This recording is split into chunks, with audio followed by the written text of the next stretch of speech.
drunk? Am I the prettiest? Pawn's drunk. Am I the baddest mofo low down around this time? Pawn's drunk.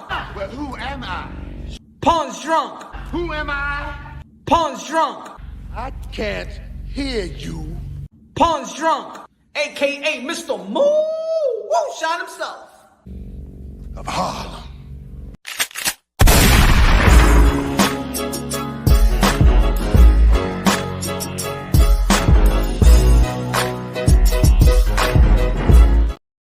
Mi gente, que lo que you already know this is Punch, Drunk, Boxing, aka Mr. Moo Shot himself, aka El Adobo, el Sazón, el Borracho, el Pastor de Boxeo.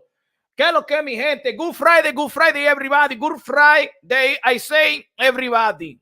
Man, 2023 is turning out to be one of the most epic years in the sport of boxing, y'all, man. 2023 is turning out to be one epic year in the sport of boxeo. And we're not even halfway. Ladies and gentlemen.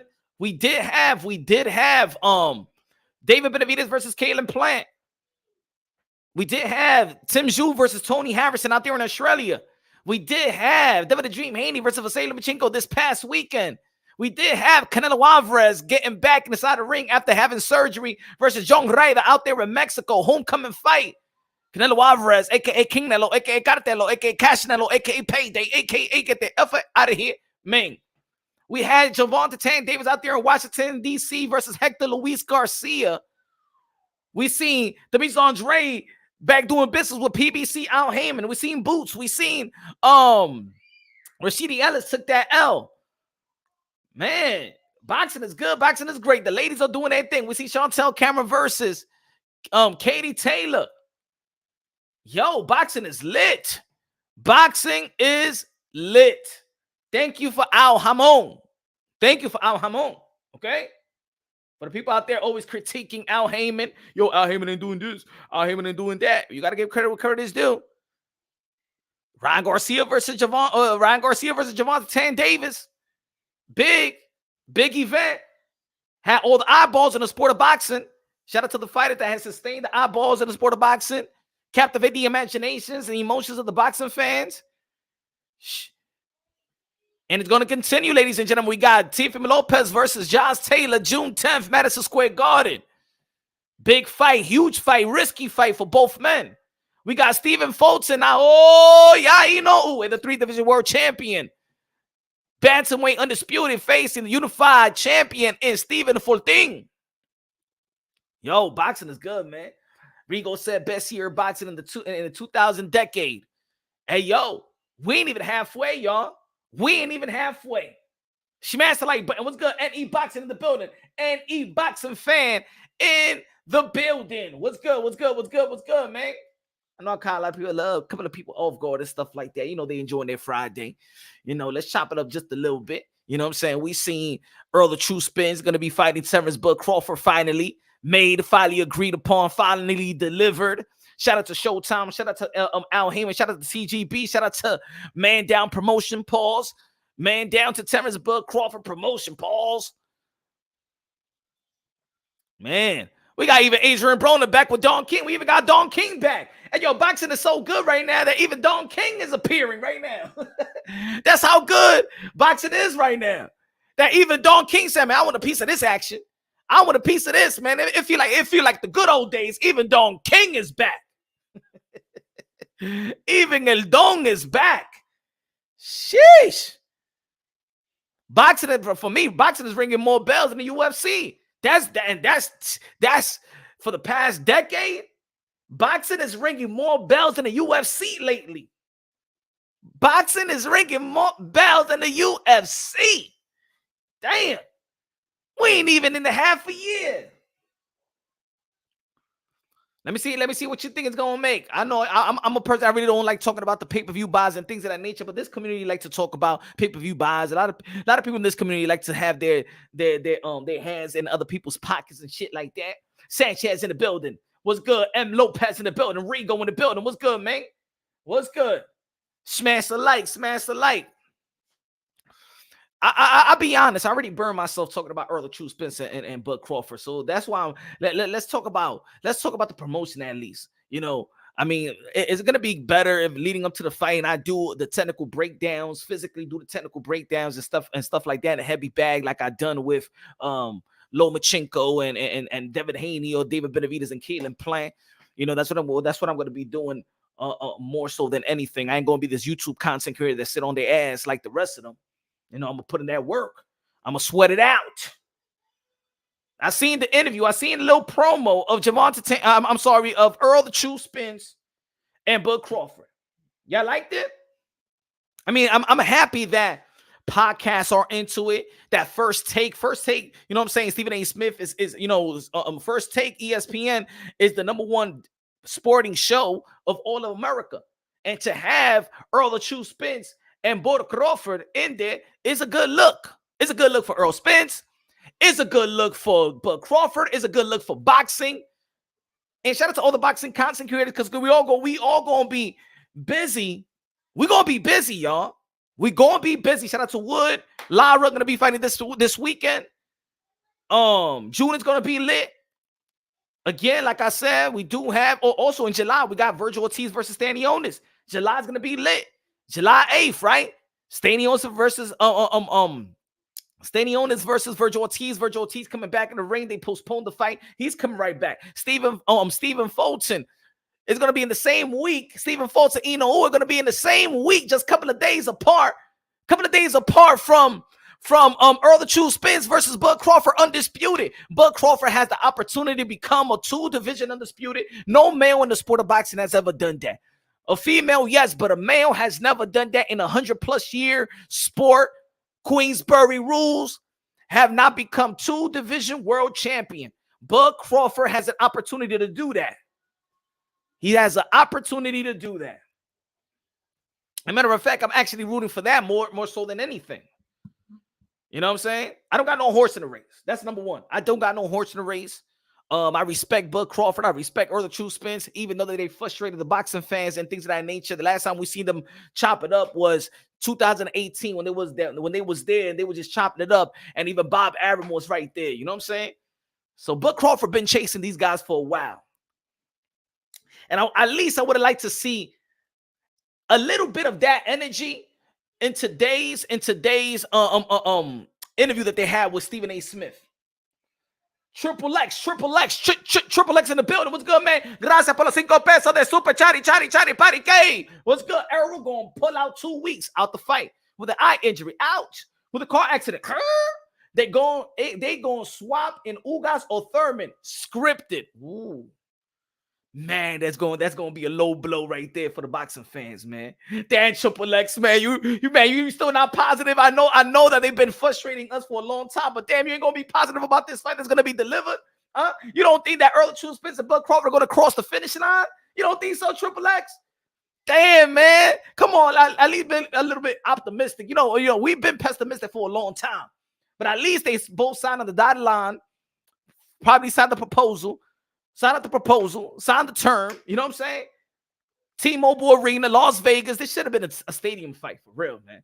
I don't understand I don't understand if Errol the True Spence did almost 40K in Dallas in the stadium. Why they just don't use? I really thought that when they built this stadium in Las Vegas, at least one of the fights is going to be in the stadium. This Bud Crawford versus Errol the True Spence supposed to be the people's fight. This should have been in Raider Stadium. Why are they doing this in the T-Mobile Arena?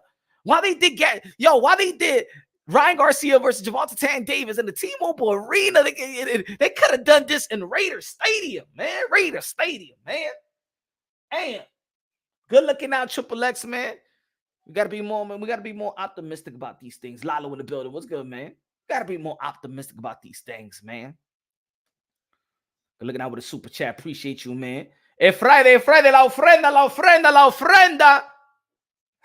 HLD in the building. What's good, man? HLD in the building.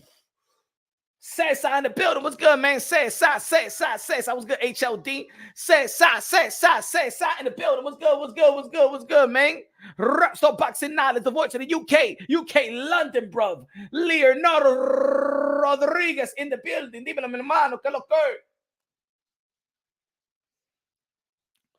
I'm gonna tell you like this, man. I'm gonna give you my. I see the poll ready. Let me see the poll right quick. I know a lot of people in here, but let me see how much the people voted. We got 41 votes. We got. Damn, I think it's all really close. I believe 14% believe that Spence and Bud is not gonna go past Tank versus Ryan. 30% got 750K. 500 got 23%. 30% for 750K, 500K, 23%, 200 300K. Damn, that's what most people at this moment think is gonna make 200. I think it's gonna be a flop. That's what people think, right? Now let me be real. Let me be honest. I think this fight is gonna do 500K. Yet the problem that I have with Errol the True Spence and Bud Crawford is they gotta understand. They should understand, because I believe that people in the beginning, when people was trying to talk about this fight, was that Bud Crawford wanted more, and it was supposed to be a 50 fight. And there, a lot of people in this community was arguing, no, it's 70-30, 80-20, 50-50, 60-40, 90-10, fight for free. You know what I'm saying? But let me tell you something. Once it go to pay-per-view and you getting back end money, and some of the fighters are getting more back end money than the actual purse, the guaranteed purse. Why leave money on the table? Why this is your baby. Let me tell you like this: Bud Crawford, Errol the True Spence, and any other fighter that step inside the ring together, they become partners. It's partners. It's a partner. You can't make money without that person across from you. Because if he pulls out and they cancel the fight, that's it. You don't get paid. Fighters only get paid when they fight. As much, there's fighters that respect each other, there's fighters that hate each other, but fighters, what it's a business transaction. They're partners. They're partners. You know what I'm saying? Bud Crawford, Errol the True Spence. You have put yourself in the spotlight in the #1 show, sports show in America with Stephen A. Smith and First Take. Pero mi gente, usted está aburrido. That's boring, my friend. Hey, wake the fuck up and sell the damn fight. Yeah, you know what I'm saying? I've been waiting for, I'm gonna, it's gonna be a good fight. We know it's gonna be a good fight. We're gonna be a good fight, and we're giving the fans what they wanted and stuff. And then Bud Crawford is like, yeah, I think I'm gonna be the best fighter. I believe in my skills. I know that Errol Spence believe in his skills. Pero, hey, wake the F up, my friend. So the fight you think amigo, huh? Are you Big Bird and you Snuffles and shit like that? What the hell is going on? Are you AC Slater and Zach Morris? At least AC Slater and Zach Morris fought. You know what I'm saying? What are you, best friends? What the hell is going on here, man? I don't like that in the sport of boxing. I don't like that. I'm gonna tell you like this. You know what the reason why that Anthony Joshua couldn't beat?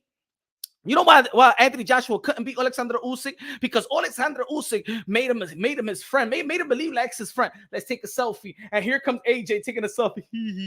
And then he'll beat your ass and stuff like that. Like what these guys are doing, man. Sell the damn fight. Wake the F up. Come on, man. This is and this might be the best fight in the last 40 years. And this is gonna be one of the biggest fights in the best welterweight. And Errol, my friend, he want to fight you. He's gonna punch you in the face. Amigo. And that's what I noticed, that when Errol the True Spence said, yo, I've been talking to Errol the Bud Crawford for 40 minutes and stuff like, ¿qué tú estás hablando de 40 minutes, huh? What are you talking about? No, you know what I'm saying? We going fishing with the family and stuff like that. So how the pigs that you bought and the horses that you bought and stuff like that?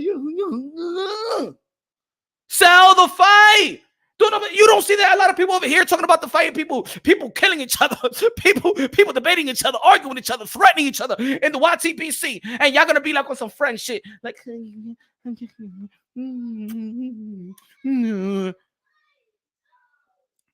gonna tell you like this. They need to turn this 500K pay-per-view buy fight to a 1.5, 1.8. Speak up. I want to see some Tony Harrison and Jamal Charlo promo. I want to see somebody smack a girl's the wife. I want Bud Crawford to smack the Errol Spence wife's ass or something like Ricardo Mayorga did. I want to see somebody just grab something, a flag, or they both American and stuff like that. But the Jamaican flag, I know the Errol Spence is Jamaican. I want Bud Crawford to take the Jamaican flag and rip it apart. I want to see something, man. I want to see somebody turned up. I want to see Bud Crawford act like, yo, you in position to become the first male fighters to become 2-division undisputed. I want to see some energy. You guys are too laid back for me, man. You guys are too laid back. You ain't even trying to sell me a fight. You know what they remind me of? See, I'm a bar hopper. I love going to bars. I'm a bar hopper. You know what they remind me of? You ever been to a bar, right? And the bartender, you know, some bartenders are good. They be like, mira, mi amor, ¿qué tú quieres, mi amor? What you want, baby? What kind of drink do you want? Really? Okay. And stuff like that. And then they pour you a nice drink and they make it a little strong too. There's some good bartenders. And there's some good bartenders that give you a little shot too. So then when they're treating you good, you feel like giving more. You feel like staying, right? When a bartender knows how to treat, high, low, dímelo in the building. If it's moonshine, it has to be great. Better than Frosted Flakes. Dímelo, high and low, mi hermano, que lo que. Gracias.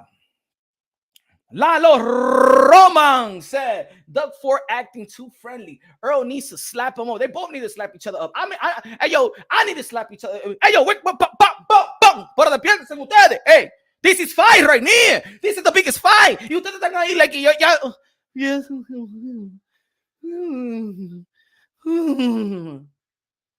No, así no. Wake up, boy, Crawford. Wake up, Errol. What happened? Y'all not gonna fight July 29th? Oh, it's a barbecue, huh? It's a family barbecue. That's what it is. Because it sounds like you ain't gonna do shit, huh? Killers move inside. No. I want entertainment. I want these guys to let me know that, yo, this is where I want them to. If people say that these people that Errol Spence and Bud Crawford that the casuals don't know them, I want them to know. I want the casuals to know who these guys is. This is a good opportunity. I'm gonna say it like this: a lot of fighters don't get the opportunity to be on First Take. And I'm not saying that Stephen A. Smith is a boxing mind or something like that, but I'm just saying the platform is. The platform, everybody look at First Take. And these guys ain't promoting nothing. No animo, no nothing. Nothing. They ain't selling the fight. You could turn this 500K fight to a 1 to almost 2 million pay-per-view buys. That's your money, Errol Spence. That's your money, Bud Crawford. Wake the F up and promote this shit. The hell is going on? Y'all been talking ish about each other for 4 damn years. And then when y'all get in each other's face, y'all laughing and smiling and stuff like that, calling each other over the phone and stuff like that. And y'all so nice. And he got a good style. And I got a good style. And I'm gonna win. And it's gonna be a good fight, guys. Tune in. Come on, man. Come on, bro. These guys remind me of Big Bird and Snuffles, man. They remind me of AC Slater and Zach Morris, man. Friends. That's what they remind me of right here. Look, Snuffle is Errol Spence. You already know how he is. You know, Errol Spence always looking high with the island. Hey, Bird. Hey, Bud. We're gonna have a good fight. You know, I got skills and you got skills, and I think that I'm the better man. I mean, I don't think that I'm the best fighter, but you know, I'm the good fighter. And yeah, Snuffle. Yeah, it's gonna be a great time in Sesame Street on July 29th. It's gonna be great, and all the fans and all the kids should tune in to the fight on July 29th. Yeah, Bud. You know, it's going to be a good fight. I know a lot of people have been waiting for a long time. You know, this is going to be the best fight in 40 years. Yes, it is. It's going to be the best fight ever since Hearns and Hagler. Yeah. Sesame Street. Oh, no. That buche. I don't want to see that buche. Huh? The inciting one was Stephen A. Smith. Look, man, take that smile off your faces, man. You're gonna be fighting, man. I want to see some curse. I want to see some war. I want to see war words. Look at these guys. They just smiling at each other. Like, yeah, you know what this reminds me. I'm gonna tell you the truth. What was gonna happen in this fight? You know, I don't give a damn, man. Let me be negative for a while. Shit, I don't be negative.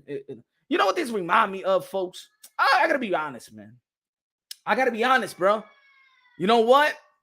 I'm getting that Floyd Mayweather Manny Pacquiao feeling again, man. I'm getting that Manny Pacquiao Floyd Mayweather feeling again. And I'm talking about that we thought it was going to be an epic war, epic fight. It's going to be exciting. We're going to be off our seats. And it was one of the most boringest elite fight that I ever witnessed in my damn life. These guys are going to be playing. Let me see how he's going to figure him out. First round. They're still trying to figure each other out in the second round. They're still trying to figure it out in the third. This is the ultimate chess match. This, I swear, the way that they act in this shit is going to be boring, bro. I swear, man. I hope it's not. I hope it's not. And I'm not saying that Hearn and Hagler had the great personality. The only thing with Hearn and Hagler was they went to a 20-plus city tour, promo tour. You know what I'm saying? They went to basically almost every major city to promote themselves. So maybe you saw them a couple of times when they bored because, of course, man, they're going the next day and looking at each other and shit like that. But even Thomas Hearns needed to change his personality.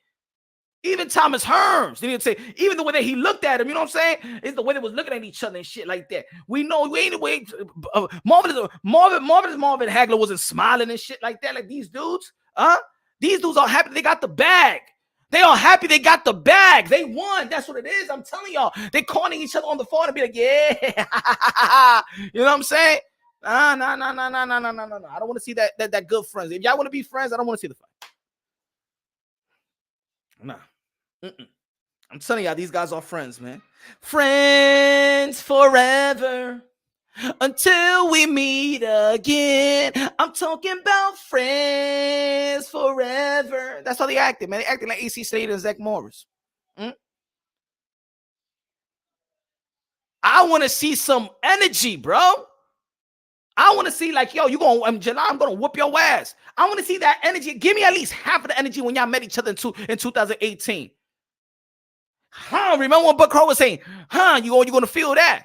Look, feel it, feel my stomach and stuff like that. I want to see that type of energy. I'm telling you, I want to see that. Are you going to sell the fight? Do you want paper? Do you want to break some records or come on, who you trying to attract? I was like this. They ain't attract nobody today. Today, I know there was casuals looking at this shit on First Take, and they were like, "Is it a good fight? Is it? Who's them? Who's that? Who's that, Bud? Who's that, Errol? Who did they hype? Let me know. Be honest." He said, "It's coming, homie. Relax. Yeah, coming. The only coming is me. My wife. You mean it's coming? Pause, man. What you talking about, bro? Ain't coming nothing. No. You got to promote right now.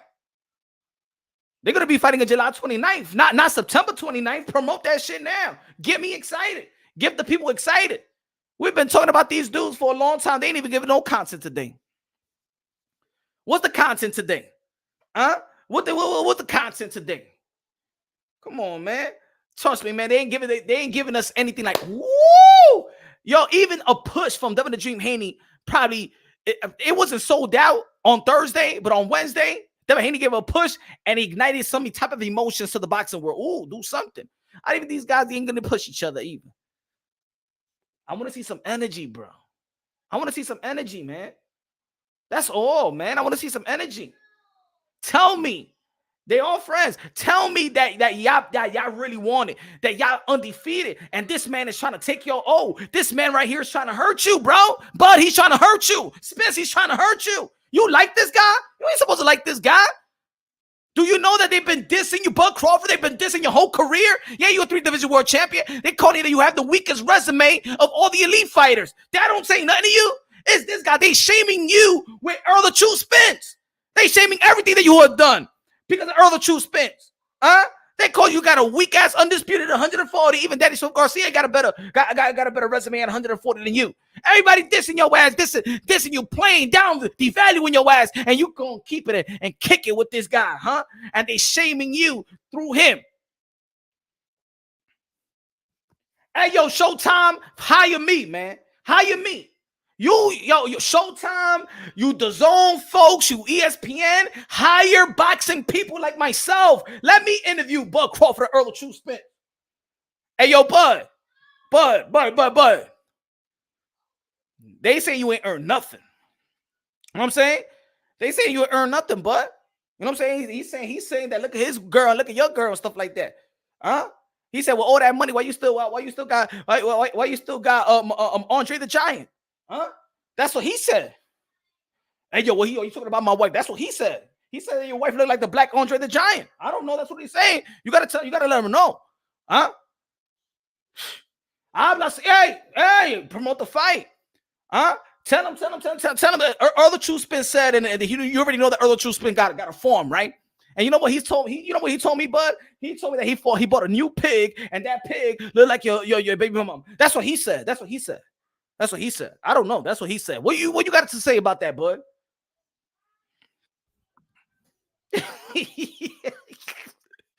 What you got to say about that, bud? Yeah. No, don't take it out on me, bud. You're gonna be fighting him in July 29th. I don't know why you're looking at me. I'm just here asking both of y'all a question. He told me that he bought I already know that he got a farm. He bought some new pigs. He said that one of the pigs that he bought looked like your wife. That's what he said. Now what you gonna do about that, bud? What you gonna do? No. I want to see some action. I want to see some curses. I want to see some disrespectful shit. This is boxing. What do you think? I want to see Mike Tyson going across the ring and then yelling out of the reporter and saying, I fuck you till you let me faggot and all that bullshit. Huh? Who you mean put me on a straight jacket?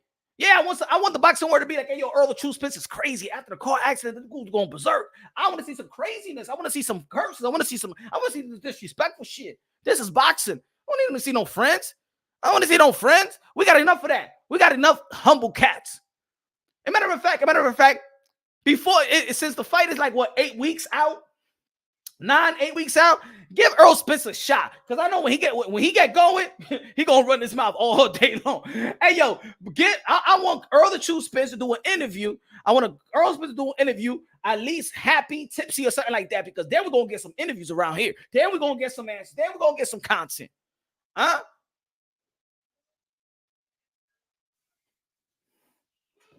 Hey, yo, Spence, word has it that you faked your last car accident, not to face Keith von Tom Thurman and not to face Bud Crawford and stuff like that. That you faked your car accident.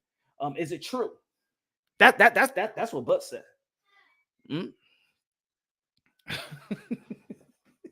Yo, I will hype this shit up. What you talking about? Punch? What you talking about? No. Errol, chill out. This is not me. You fighting him in July 29th. Bud said that the last car accident that you faked, that it was a 14-year-old. Nobody even heard about this 14-year-old. Nobody got the report. Nobody knows nothing. Nobody got arrested or nothing like that. Your insurance is still the same price. Well, he said that you lied about this. That you lied. That as a matter of fact, you were the one that was drinking and you hit the 14-year-old. That's what Bud said. I don't know. That's what Bud said. What you got to feel about his comments and shit like that? Give me a job, bro. Give me the job. I'm gonna tell you like this: that this fight will turn a $500K to 2 million pay-per-view buys. Give me the job. Let me interview y'all. Don't go to Gilly the Kid. Don't go to Stephen A. Smith no more. You already tried it. Come to Punch From Boxing, bro. I make epic. Hey yo. My work speak for itself. My work speak for itself. Ain't nobody had Teofimo Lopez Sr. and Bill Haney going at it like that. Come on, those are epic moments, baby. Those are epic moments. I had Luis Collazo and Victor Ortiz, you know what I'm saying, at the same time. You feel me? I'm telling you, folks. I got Brandon Lee. Remember Brandon Lee? I did an interview with Brandon Lee. And Brandon Lee said that Ryan Garcia's dad and mom was the judges and stuff like that. And then Henry Garcia came right back the next day and said, man, Brandon Lee is a fucking liar and stuff like that. And he's born with a silver spoon and shit like that. Hey, yo, I could create that. These guys don't want to give me the credit. That's what it is. But you know, in this community, yo, I got some epic moments, man. I'll bring it out. Who was the first? Remember, I had an interview with Regis Progress, and Regis Progress was talking about Jamal Charlo, what he was going through. It came from there. It came from Punch From Boxing, so people understand what he was going through. With that mental illness, no, it didn't come from the Pivot podcast or something like that. It came from here. It came from here. He was having trouble with baby mama. It was here. It's Punch From Boxing. I deliver the goods. I deliver the exclusives. So bring Errol True Spence and Bud Crawford. Let me interview them and watch we turn this shit up. Why they got Stephen A. What's his name? Steven Jackson. Steven Jackson don't know shit about no boxing. Why everybody going to Steven Jackson for? Come to Punch From Boxing. And you know what, you fighters are really something else. You know that this community, right? And I just ain't talking about me. I'm talking about the other boxing content creators. You know that we here 24/7, 7-11, 365, 360, whatever, how many days there are in a year. 360, 365, whatever it is. But you know that we keep your names relevant. Bud Crawford and Errol the True Spence, you guys can't, are like dried paint. You can't promote a lick. You know what I'm saying? But we keep your name relevant. And then when your fight is announced, you go to a bunch of people that don't give a damn about your ass. Huh? How about you come to this community and give us the interview and shit like that? Let's turn this shit up. High, low, dímelo, Mr. Moonshine, el adobo, el sazón, el borracho, el pastor de boxeo. Gracias, my friend.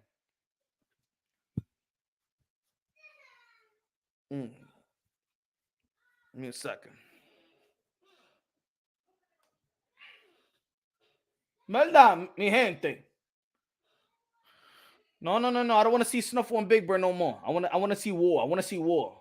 Huh? I told you they like this. No. I don't want to see this. I don't want to see this from y'all, man. No, I don't want to see this. Y'all hugging each other and stuff like that. Y'all friends. We're going to the beach together. You know what I'm saying? We all girlfriends. Hey, spring break. Go spring break. Las Vegas. Hey. No, I don't want to see no friends. But Crawford, Errol, Spence, I don't want you to be friends. I want you to be enemies. I want you to kill each other. I want you to say what Tiffany Lopez and Deontay Wilder said. I want a body on my record. That's what I want to hear. I don't give a damn what. I don't care. I don't care. I want them to say it. I want them to spice this shit up. I know they respect fighters. I don't want no fighters to die and shit like that. I'm not saying that. I just want to see some action. I want to see some energy. I want to see that you don't like this guy. I want you to know that this guy right here is trying to put your lights out. I don't want to see no Baywatch friends, the black version of Baywatch. I don't want to see no friends. I don't want to see that. I don't want you to be like Lisa and Kelly Kapowski. I don't want to see that shit.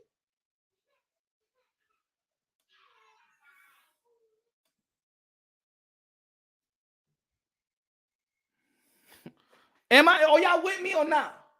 Do y'all think that interview with Stephen A. Smith on First Take, you think that was action? Do you feel like, woo-hoo-hoo-hoo? Did y'all feel like that? He says, Cesar said, people are addicted to drama. This boxers are too respectful. Jake Paul sells drama. That's why it sells. No, I want to see the drama. I want to see how much this thing means to you. That's what I want. High low, dímelo, the stand-up boxing comedy. Gracias, mi hermano, gracias. I'll be like Joe Pesci. Oh, you think it's funny? Oh, you think what I do? Oh, you think I'm funny, huh? Oh, you think I'm funny? I'll be like Joe Pesci and Goodfellas. Gracias, high low. Triple X said Errol juiced to the gills right now. Needed the time to get off a cycle. Oh, you trying to say that he's that's why they stalled negotiation. He need that juice to beat Bud. Duck. TBC taking all of Jamel's belts at 154 after and retiring. Can you imagine if Bud Crawford beats Errol the True Spence July 29th, but there's a rematch clause though. And that's what it is. You see, they already got it in the bag. That's what it is. That's why there's no animal. There's no animal. There's no animal.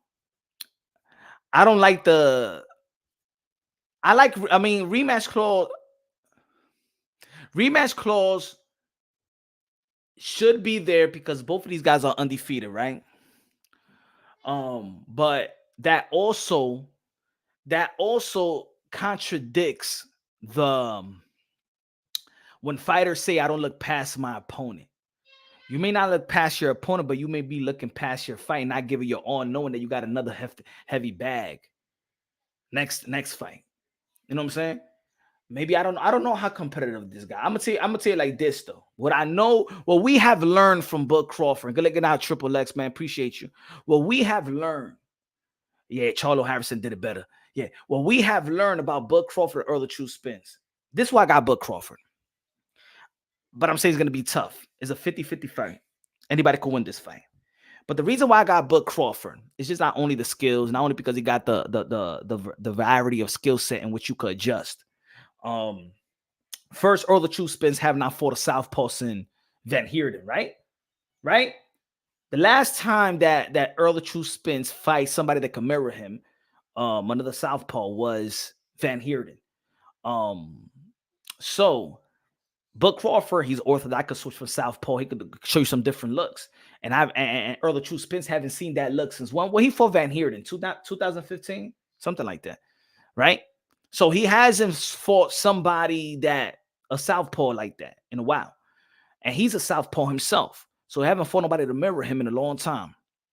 Another thing is that Earl the True Spence get prepared to fight when he got a contract in his hand. Bud Crawford stays in the gym. He's a gym rat. He lives and breathes like a champion. That's another thing. He stays ready. He's always ready. And if you could see it, his performance are like he's levels above. He's levels above his opponents. You know what I'm saying? He's just levels above his opponent. And a lot of people are going to be questioning his opponent. But anyway, even if you have these opponents that's not on your level, he does the job in taking them out, making sure that you're not supposed to be in the level. There's other fighters that be fighting guys. I'm gonna give you an example: Canelo Alvarez versus John Ryder. A Bud Crawford with a John Ryder level in the welterweight division will take him out in the 5th, 6th, 7th rounds. He won't play with that dude. He won't play with his food. You know what I'm saying? That's what I'm saying. He's crisp. He's always crisp. He's always ready. He's always sharp. And Errol Spence, I'm gonna say this about Errol Spence. Like I said in one of my videos, man, Errol the True Spence, he has the best motor in the sport of boxing outside of Chocolatito. The best motor. This man starts off fast, and he's like a machine. Errol Spence is a machine. He doesn't get tired. Punch resistance, stay up. You know what I'm saying? He just does not get tired. He stayed with the plan A, and the plan A always sticks. He wear down his opponent, and he just keep on coming. Pause. He got the best motor. He got the best engine. He got the best gasoline. This man, Errol True Spence, is a machine. He's a machine when it comes to the output and work rate. Errol the True Spence, work rate and output is just as good as Chocolatito. That's the best motor in the sport of boxing. Chocolatito and Errol the True Spence, in my opinion. So I'm gonna tell you like this: if Bud Crawford, which starts off slow most of the time, if he starts off slow, and Errol True Spence picks up, like, let's say they head into the 5th round and it's already 3-1 Errol True Spence, I don't think Bud Crawford is gonna catch up. If Errol Spence is in a big lead in the beginning of the fight, Bud Crawford is not gonna catch up. He's gonna have to catch up and put him out. Not Errol True Spence. He got durability as well. Does he got a chin? You know, we've seen it with Ugas. He got hurt. We've seen it with Emmanuel Larde. He got hurt. We've seen Kell Brook could time him. Remember, Errol True Spence is not the fastest guy and not the most powerful guy. He could have knocked out a lightweight in Mikey Garcia that at the time he's not running anymore. He don't got no 6-pack, no nothing. He ain't no Manny Pacquiao. He's not a freak of nature and could have knocked down or knocked out Mikey Garcia. So his power for me is overrated. He breaks down his fighters. It's not like one shot knockout like he did. Yes, he did it with Leonard Bundu, but even Leonard Bundu said that when that Keith Thurman got more power. That when Keith Thurman hit him with any shot, it was like shock waves through his body. And most of the opponents, same opponents that they had, said the same thing. I think his variety of punches and the way that he break you down later on in the rounds is Errol the True Spence. Bud Crawford, he's sharp. He's sharp. He don't waste punches. You know what I'm saying? He don't waste no punches. He's sharp. He's a good counter puncher. Could time you on top of your jab. Got a good uppercut. Got a good body attack. Athletic as well. Very durable. We seen him hurt though. We seen him hurt versus Gamboa. We seen him. I seen it one time. I said, if you could get into a dog fight, I'm talking about a dog fight. Who's gonna win a dog fight? Because I think this is gonna go to that type of fight. You know, I think it's gonna turn into a dog fight somewhere somehow. And if it turns into a dog fight, Errol Spence is gonna win that dog fight. Errol Spence, like, that's his style. Errol Spence has what people call, whether y'all want to call it if it's a myth or anything else, Earl the True Spence is what you call, he is Mexican style. Earl the True Spence is the tradition Mexican style. He was brought up by Mexican trainers. You know what I'm saying? Give me 1 second, y'all.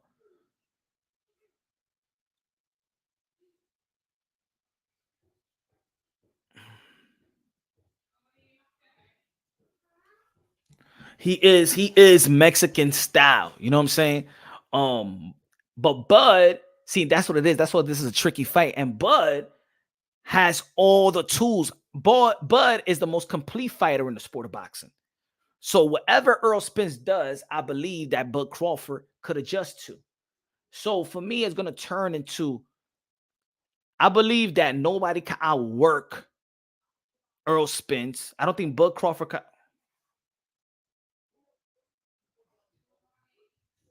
I don't think Bud Crawford could outwork Errol Spence, but I don't think Errol Spence could outbox Terence Bud Crawford. So this is going to be a fight, maybe, who is going to if Errol Spence wins, it's because he outworked Bud Crawford and he couldn't catch up in the punch count. In the punch count, I think that Errol Spence is always going to lead the punch count. I think that nobody in the welterweight division is going to match him in terms of punch count. If Bud Crawford could neutralize his punch count, like the way that Floyd Mayweather did with Manny Pacquiao. Manny Pacquiao was what, throwing 700 punches a fight, 700, 1,000 punches a fight. And then you saw why Floyd Mayweather beat Manny Pacquiao, because he turned that 700 punches. He cut that shit down almost by half. And a matter of fact, Floyd Mayweather threw more punches than Manny Pacquiao in their fight. If you could neutralize his punch count, in which I do believe that Bud Crawford has the tools to adjust to anything and to neutralize any type of style, yet he's stepping inside the ring with an elite welterweight, not on his way out, like Sean Porter actually stated that he was on his way out, that he didn't give it his all.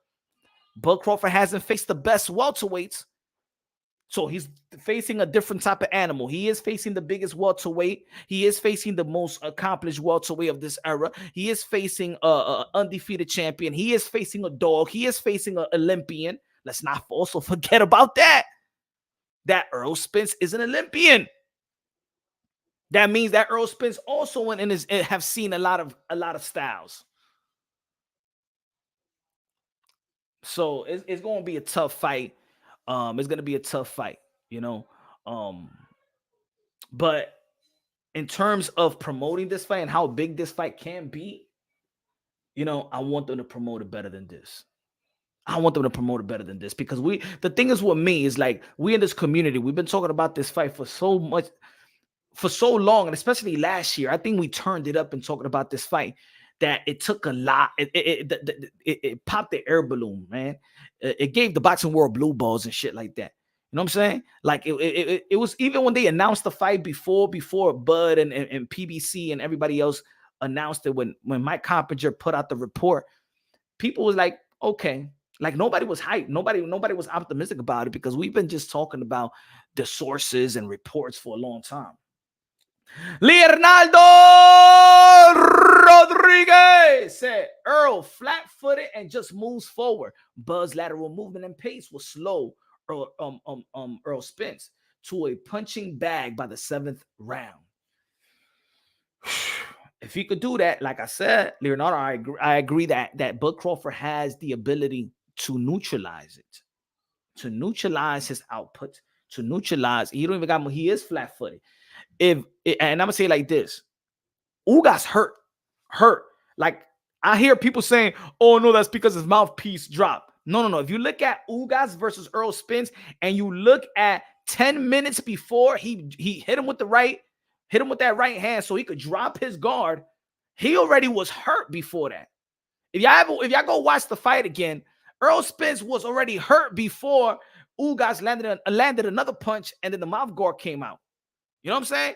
It was Ugas. The problem with Ugas, and the problem with a lot of Cuban fighters, except from, I could see already in David Morrell, they don't got a killer instinct.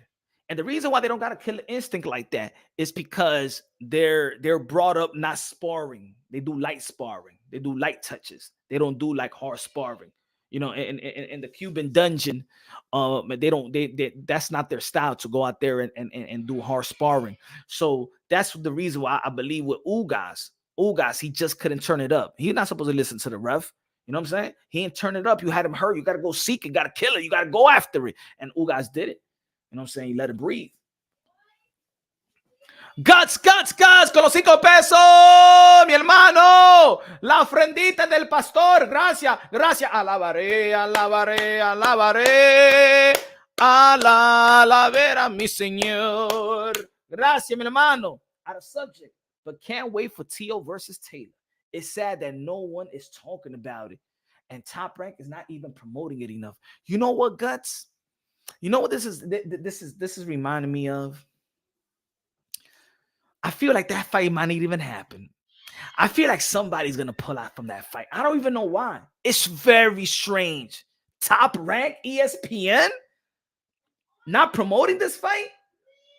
I feel like this fight, I don't know. I'm just putting it out there, man. I hope I'm wrong. I hope.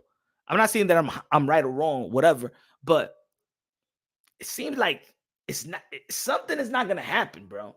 Something feels like it's not gonna happen or something, because this promotion is weird. No promotion, no press conference. It's weird, bro. This buildup is weird. I don't know. Maybe they're gonna come with an excuse because this guy was not supposed to leave. Josh said it was not supposed to leave right back because they didn't know he was gonna enter the states if he could have come through customs. He left right back.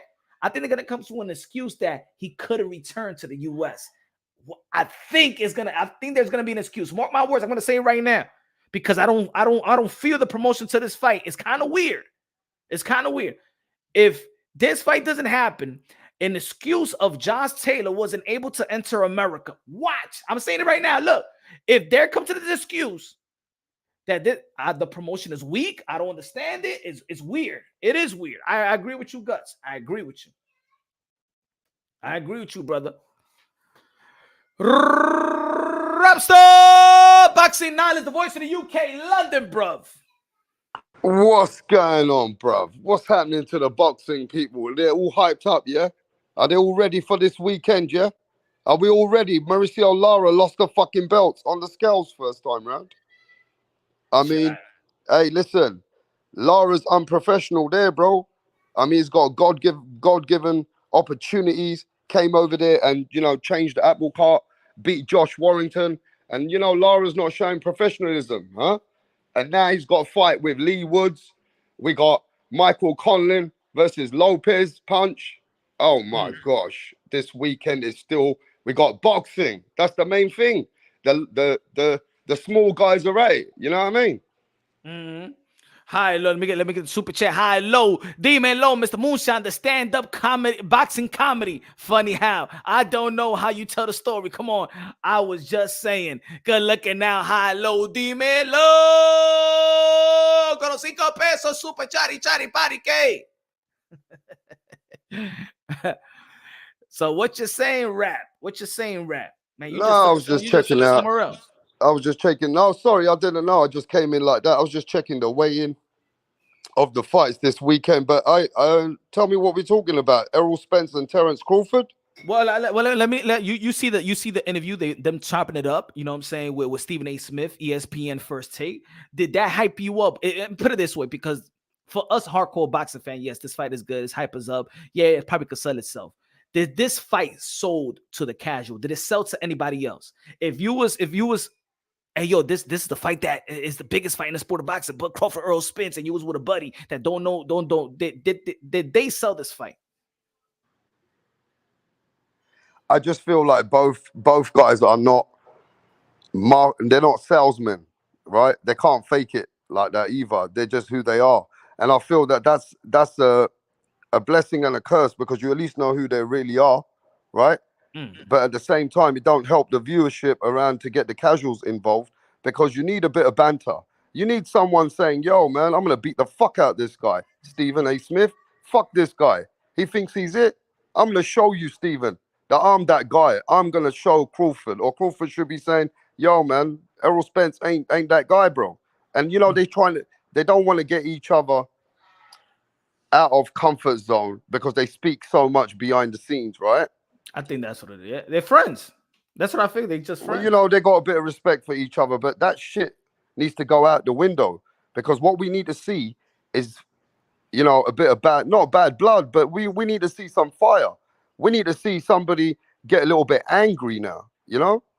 Mhm. And, you know, this is where Ryan Garcia and these kind of guys, man, they're market salesmen.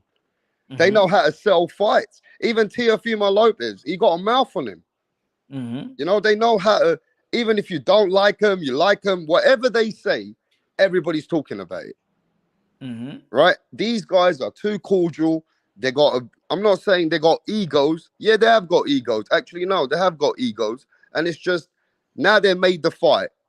They're like, okay, we've done it now. We done our shit. We made this fight. You know what I mean? Yeah. So, But again, I think even me as being a hardcore, it just that it's like for me, I'm actually thinking like if I wasn't doing no boxing content creator for real, I'm like I'm just gonna wait for the fight. Like I don't even want to talk about this because we talk about it so much. We broke this fight down so many times. Um, you know, we got Cottonmouth talking about this fight.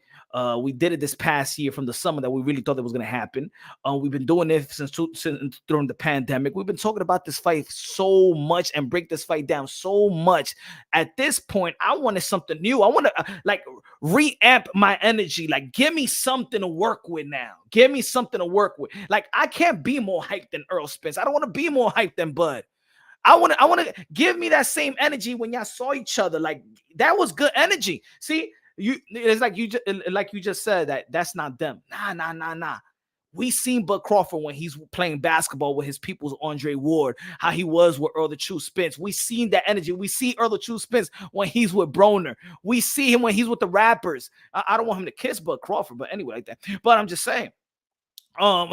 We see these guys have a personality. I just don't know. They never want to have the personality when to sell their fight. I don't understand that. I mean, you're right in one way. They can up the tempo. You know what I mean? Up that tempo, right? And get people's fire going because you know that people want to hear it.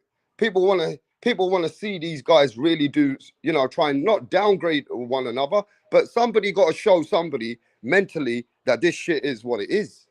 You know what I mean? Somebody got to show somebody mentally, listen, man, I don't care if I'm Errol Spence or I'm Crawford. When the eyes get, you know, face to face, I need to see something in this press conference either. You know what I mean? Because it is a big fight. The fight is big. I got to give it. We got the fight now. 2023, I'm with it. 2023, boxing is back. All right? Yeah. I don't want to hear no bullshit anymore. Oh, boxing is dying. UFC is more exciting. Fights are happening. No. Boxing is back. We got the biggest fights that people said that weren't going to happen. They're happening.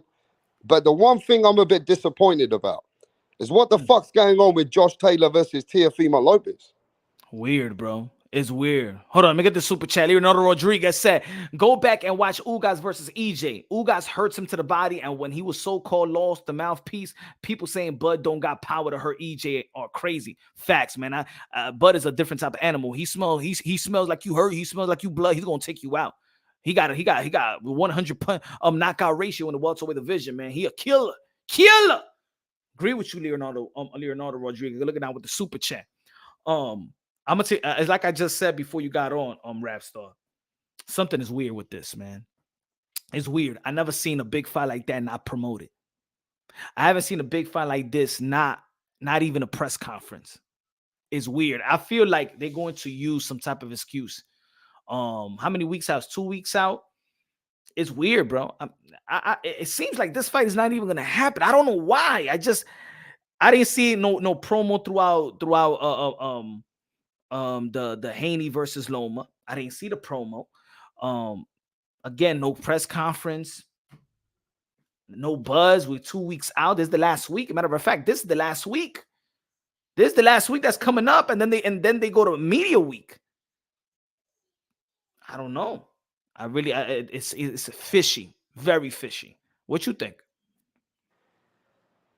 I mean, I'm just hoping that there's some kind of a promo now and they start bringing up some press conference dates. Josh Taylor needs to start packing his bags and get ready to go to Teofimo Lopez's house, right?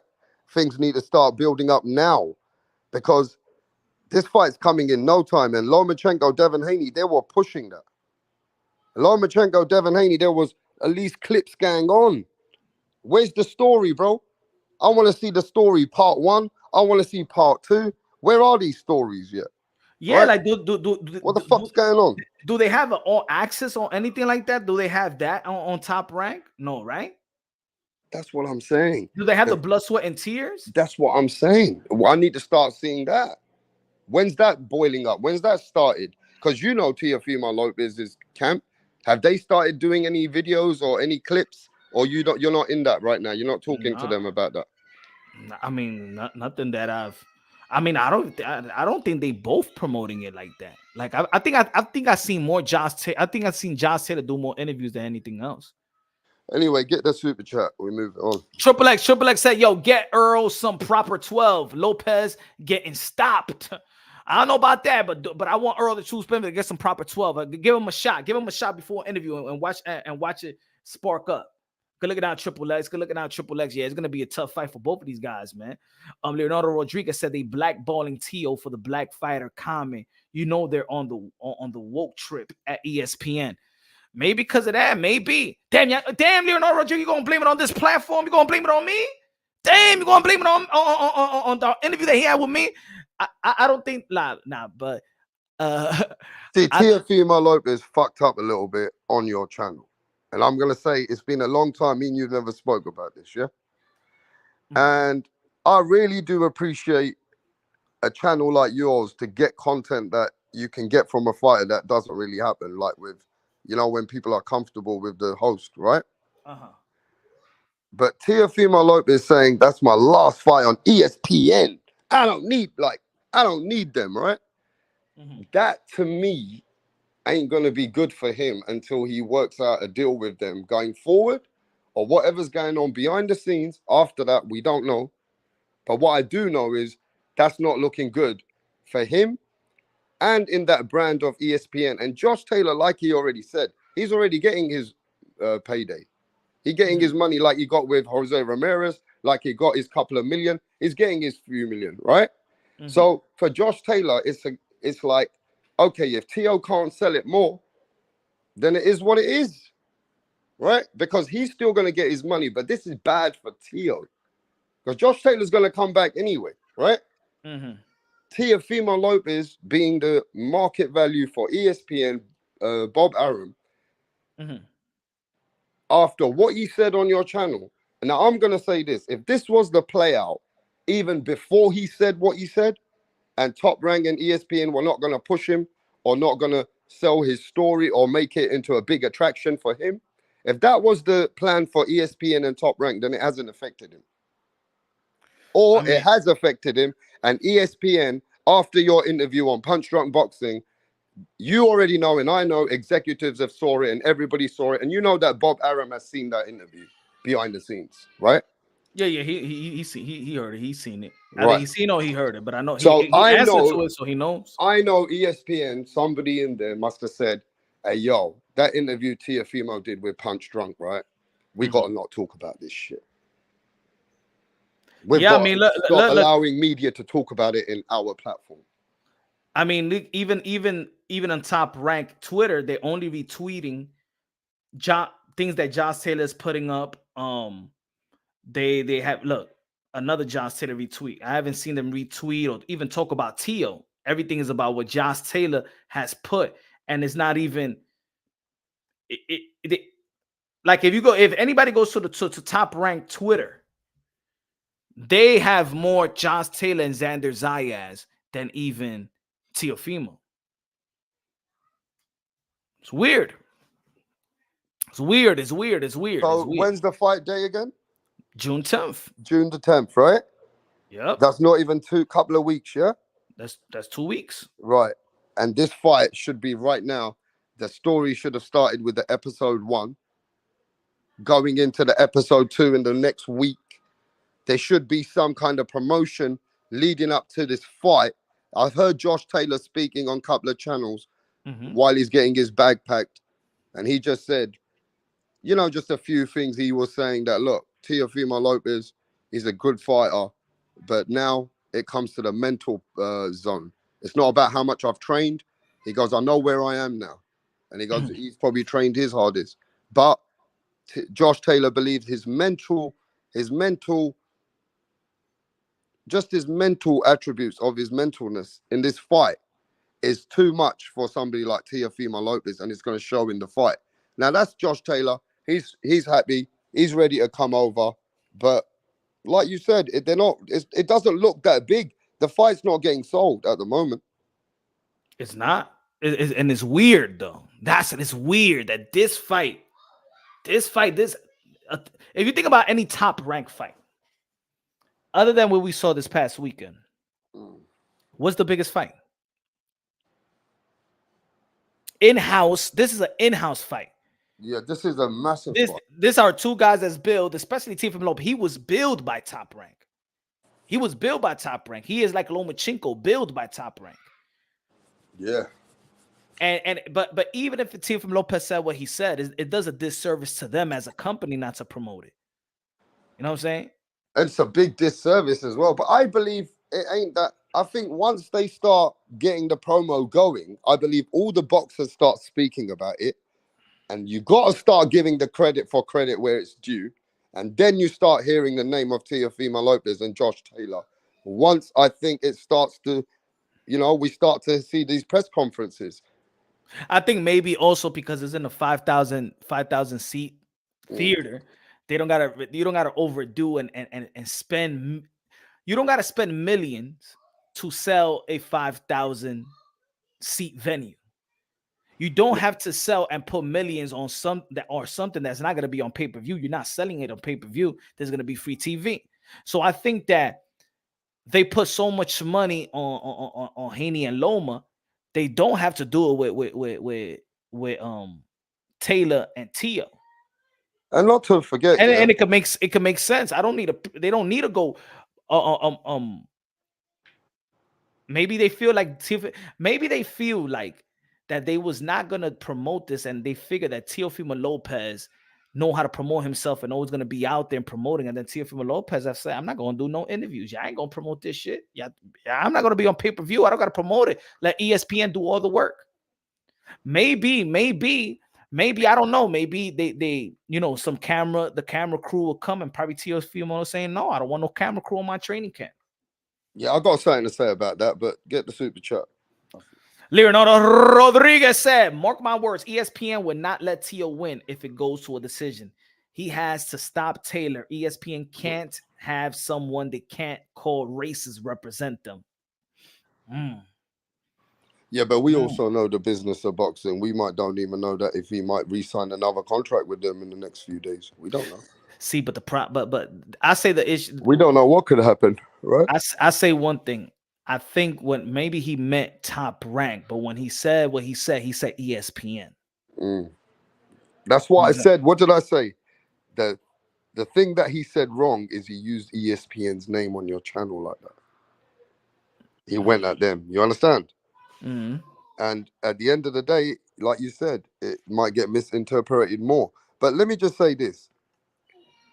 Teofimo Lopez and Josh Taylor. Rasta, is that a joke or something? Read it. Read it. Eric Asa. Hey, Punch, why are you so racist towards Hispanic fighters?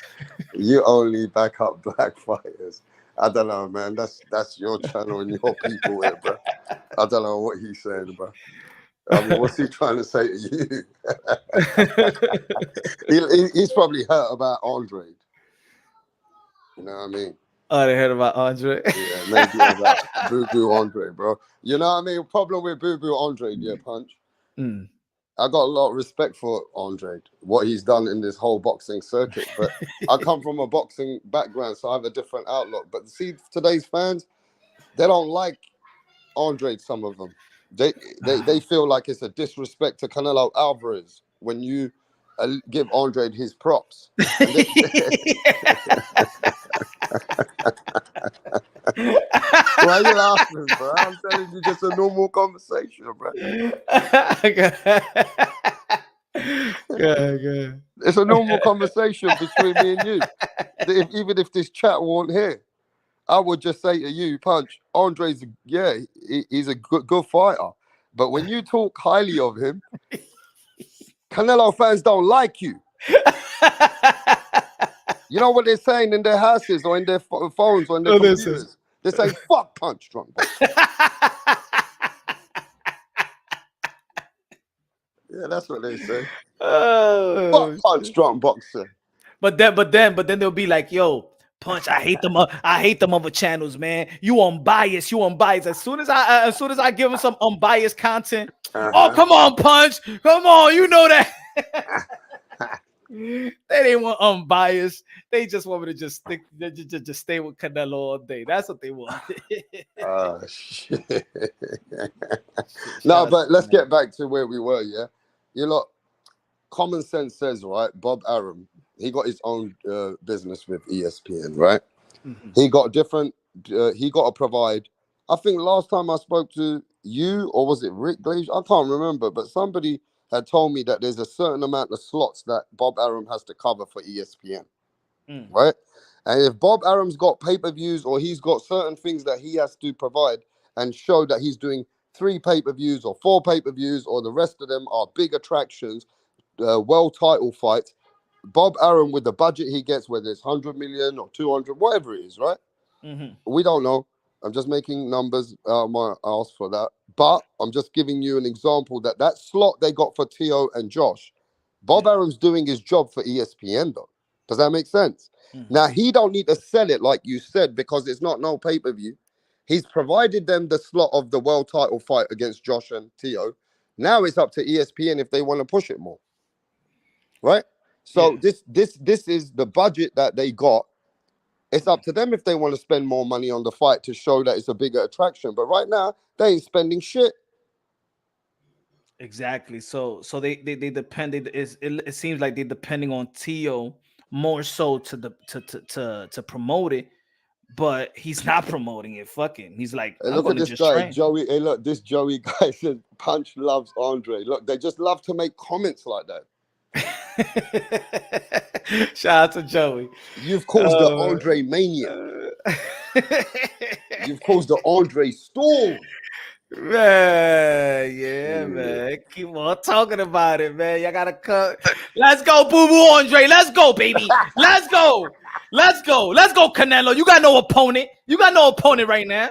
Let's get that work in. Let's get that work. And people are mad at you. Avoided the man in 154, avoided the man in 160. Come on, you know Canelo. why people call you a fanboy? Let me tell you why they call it. I've seen some, these other channels, yeah? It's because you went and got these exclusive interviews here and there with Andre and whatever you did and how you get these interviews yourself with T.O. and everybody else. They're like, nah, man, he get them interviews because he's a fanboy.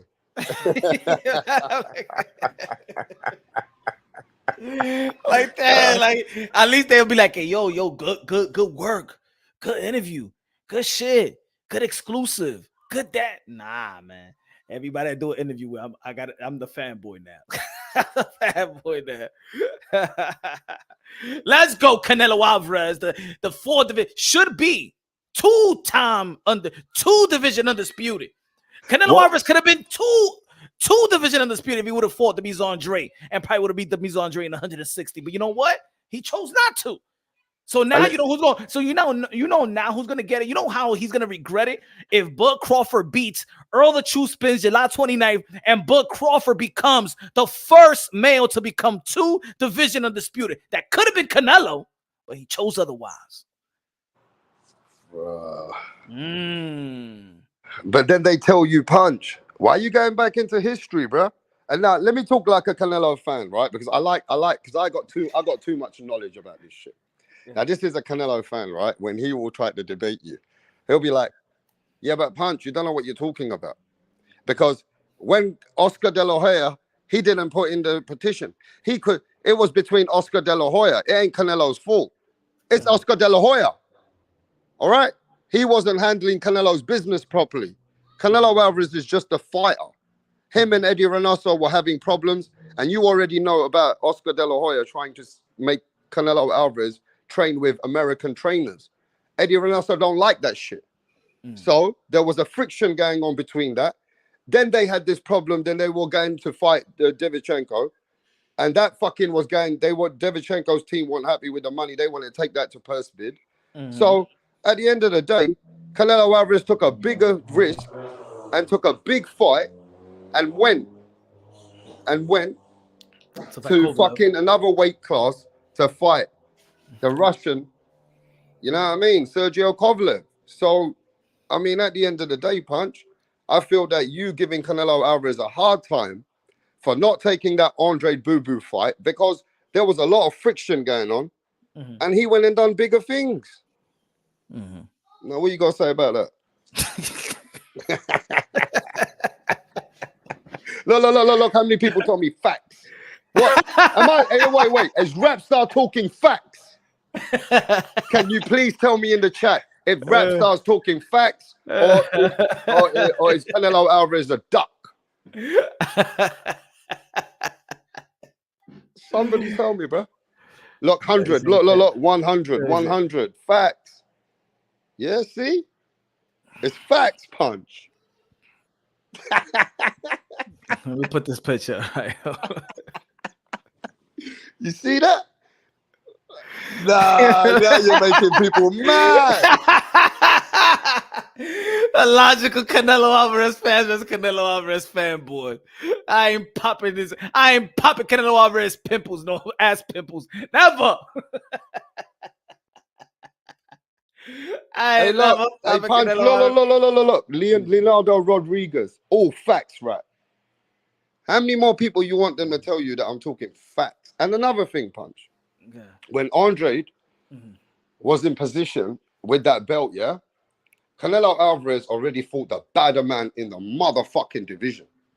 He fought the boogeyman, Gennady Golovkin, that no one was fucking wanting that shit at one point. At one point, ain't nobody talking Golovkin's name. It was only when Golovkin became a big fighter with Canelo Alvarez on DAZN did everybody want Golovkin money.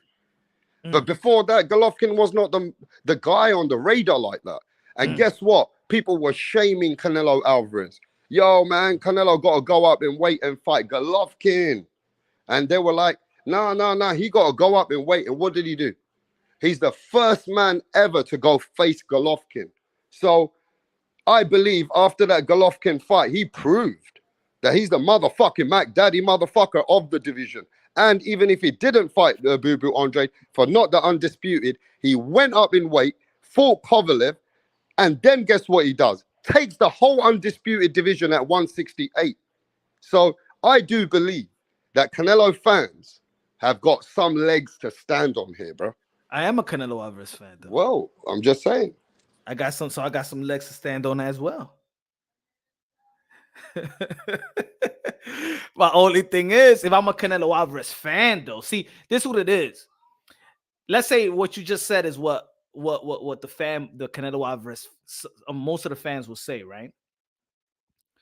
I'm a Canelo Alvarez fan that said, but what about the Undisputed at 160?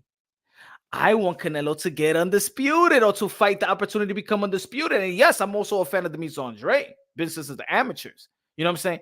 So I'm looking at it first as a Canelo Alvarez fan and the Mise Andre fan, that two guys that are respected are going to fight for Undisputed. You know what I'm saying? That's like a fan of if you was a fan of Jose Ramirez and you was a fan of Josh Taylor, right? Let's say you from the UK, but you a fan of Josh Taylor. Oh, yeah, real fans. I agree with you, Punch. Real Canelo fans, like British fans around their fighter. Hey, listen, go in there and beat the fuck out of this guy, bro. Go over there and beat up Andre. Yes, you're right. There's real Canelo fans that are out there, like hardcore. Yo, Canelo will beat the fuck out of him. We don't care. Put Canelo Alvarez in there. You get me? Or, yo, even if it's going to be a good fight, tricky fight, well, Canelo is who Canelo is. So ain't no big deal. I would give you I would give you an example. Remember when we was talking about John Ryder and Canelo Alvarez, and you was come on, man, that's my mate from the UK. You as a UK person was proud that he got an opportunity at least, right? Like shit. Hey, at least the UK fighter got an opportunity to get Canelo Alvarez, right? Mm. And at first, we thought that fight was going to happen actually in the UK. Mm. Remember? It wasn't supposed before they were talking about John Ryder. It was Eddie Hearn talking about that we want Canelo Alvarez to go to the UK, and that was when the John Ryder name came about. It wasn't him going back to Mexico. But let me get the super chat. Leonardo Rodriguez said, people need to realize you can't tell the king how to move. It is what it is. Just like Floyd privilege of the king, Tank is about to have that power. I'm all right with it. And this is what it is. And Floyd was like Canelo too, Punch. He's right. Yeah, but Floyd was like a guy that if he felt like there was a bit of disrespect or there's a way that you talk to me, that he wouldn't even give you an opportunity. And I tell you, he did that to 2 people. He did that to 3 people. Do you remember when Margarito came up in his face and said to him, when are you going to give me a fight? Yeah, and then he was like, who's Margarito? Fuck him. He ain't fucking shit to me, right? And when Amir Khan went on social media and said, yo, I'm faster than Floyd Mayweather. I might not have power, but I guarantee you I'll outbox Floyd. And how many percentages of people, when Amir Khan beat Madonna, there were people saying Amir Khan got the chance now because this is the kind of fighter can beat Floyd, right? Because it takes a certain style. And when Amir Khan was in his prime and he beat Madonna, he went and fought Madonna. And what did he do? He said, yo, man, let's have a poll. And who won that poll, Punch? With Andre Berto and Amir Khan, with the whole family. Amir Khan. Amir Khan won, right?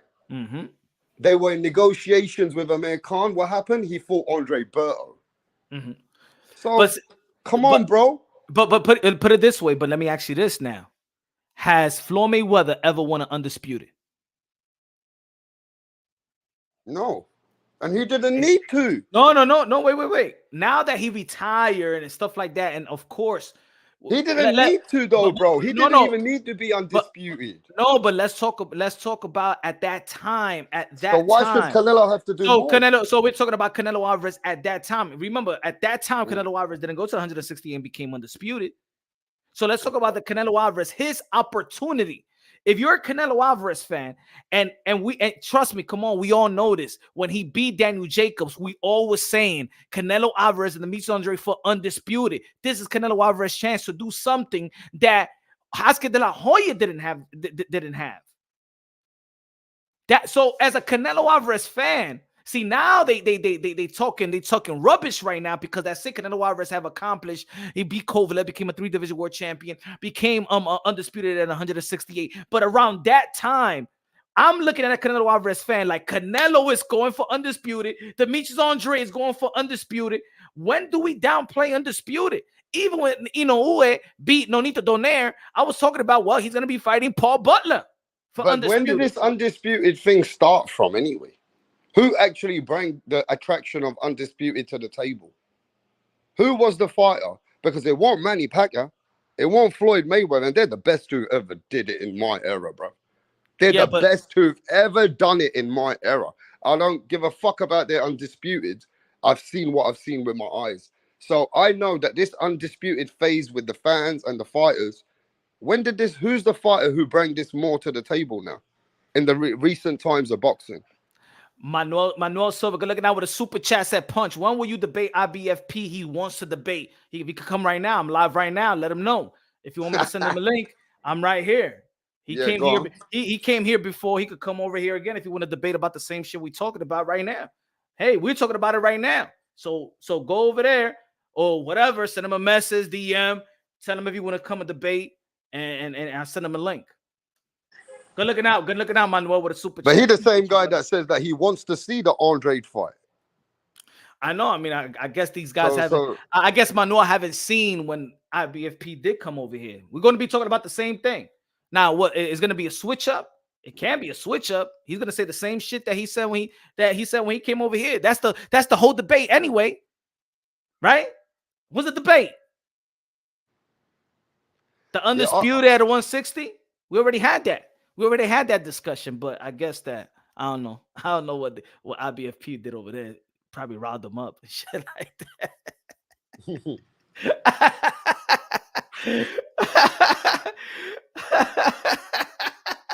But anyway, man.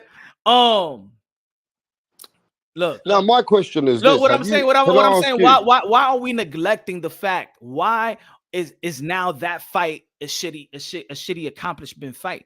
Why I'm saying about the Undisputed. Now let me tell you I'm not why. saying hold on. Right. I'm not saying that Andre got to fight or Canelo Alvarez got to fight Andre now. When I said that recently, it was because also if Canelo Alvarez is going to be fighting another 160 pound as a voluntary, why not fight the Demetrius Andre? I already seen Triple G.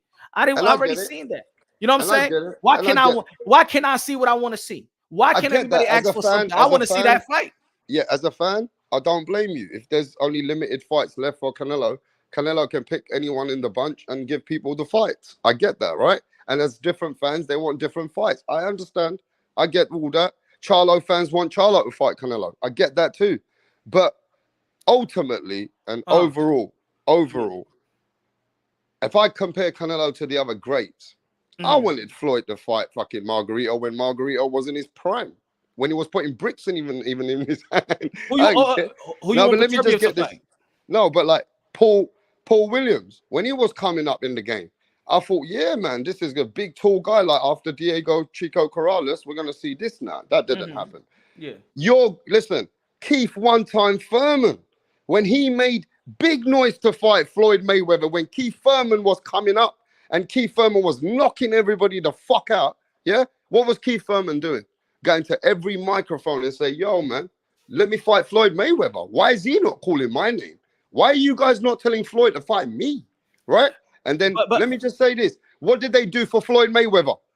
They made a special motherfucking belt. They made a special belt for Floyd so that Floyd can have this super title. They made a belt for him, bro. So he didn't even need to fight anyone. Floyd was the first franchise champion without even having a franchise tag.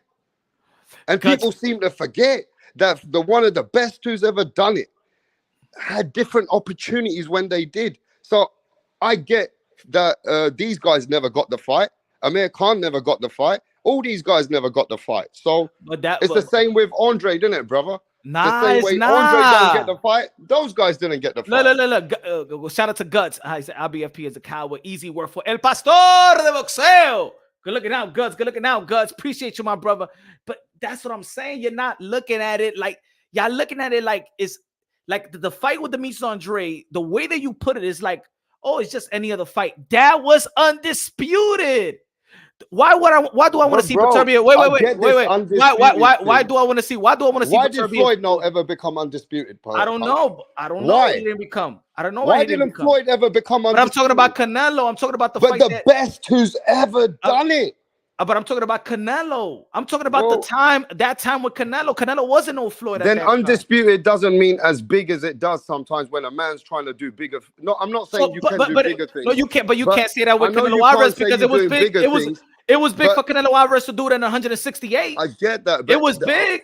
I'm not saying that there's bigger things, but Canelo Alvarez went and fought a guy 2 times his weight class, right? Went up 2 weight classes to beat that guy. I don't care after the Yardy fight. Kovalev was way bigger than Canelo Alvarez, bro. Yeah, but that wasn't an accomplishment. Still, just because of that. And listen, you remember that Oscar De La Hoya's business was then coming to dismantle with Canelo Alvarez. After he fighting there, Eddie Hearn stepped in, right? So there was things going on in that as well. So you telling me you telling me that if the WBC don't get in the way of the undisputed light heavyweight undisputed, and Beterbiev said, you know what, man, I ain't gonna fight Bivol. I'm gonna go to the cruiserweight and fight matter of fact, he'll fight Badu Jack. You gonna tell me that a lot of people gonna be like, hey, yo, Beterbiev dug Bivol? Come on, y'all. The whole community would say that Beterbiev dug Bivol. Hey, get the super chat, bro. If Baturbi, I'm gonna say it. If Baturbi said, you know what, I'm not gonna fight Bivol, whatever, man, the business man, I'm gonna go up. I'm gonna go up and fight Badou Jack. And then if he goes up there and beat Badou Jack, yes, he still become a 2-division world champion. He beat a bigger guy. He does get credit for it, and that's why Canelo Alvarez didn't get flamed, because he still had a legacy fight. So no, I didn't even. You could go back in my archives. I even said, hey, but Canelo Alvarez is going up and get a 3-division world title, so you can't blame him. Now, if Canelo Alvarez would have went up and fought some guy in rank number 15, then we would have been like, hey, yo, what you doing, Canelo Alvarez? But he fought Kovalev, so he don't get that. He don't get that flame. He ain't get no flame from me. You know what I'm saying? But we can't act like if there's one more belt to go. You know what I'm saying? There's one more belt to go, and you could become undisputed. We're like, nah, it's all right. Nah, you're going to get the same flame. Why do we want to see Errol True Spence versus Bud Crawford? If Errol Spence would have gone up in weight and fight Tim Zhu or something like that and don't fight Bud Crawford, we'd be calling Errol Spence the duck. Why are you not going for undisputed? There's one more guy that got the belt. His name is Bud Crawford. So why we play the dumb just because a bunch of most of the people don't like the Mise Andre, they don't respect the Mise Andre. So undisputed is worth nothing to Canelo Alvarez, and that's what I mean. That's fake. That's being a fake Canelo Alvarez fan. I want Canelo Alvarez to have the opportunity to become an undisputed. So it was a big fight for a Canelo Alvarez fan to see Canelo Alvarez become a undisputed and become the first Mexican to be undisputed. It was big. So why are people downplaying the Demise Andre fight? Right now, it's a big fight with Bud Crawford, Errol the True Spence. Bud Crawford has the opportunity to become the only male in the history of boxing. I'm talking about the Ethiopian days, the Greek days, the UK days. The only man in the history of boxing to become 2-division undisputed world champion. But Canelo Alvarez could have been that.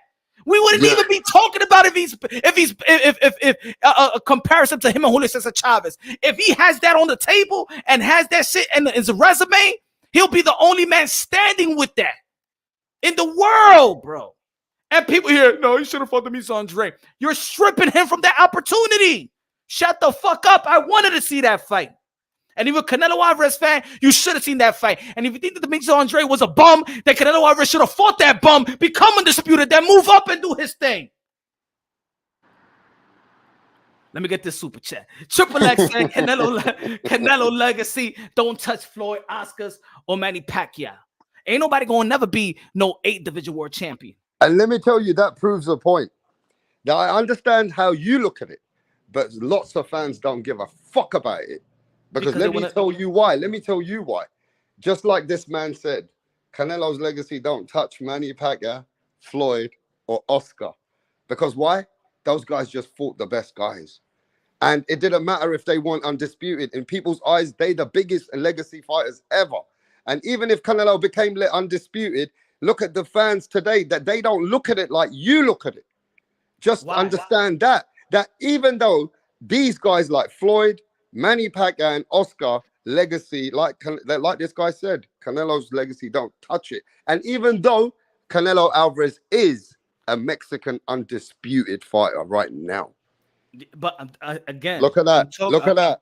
Again, I'm talking about it at that time. Now what he already accomplished. Now it's easy for people to say that.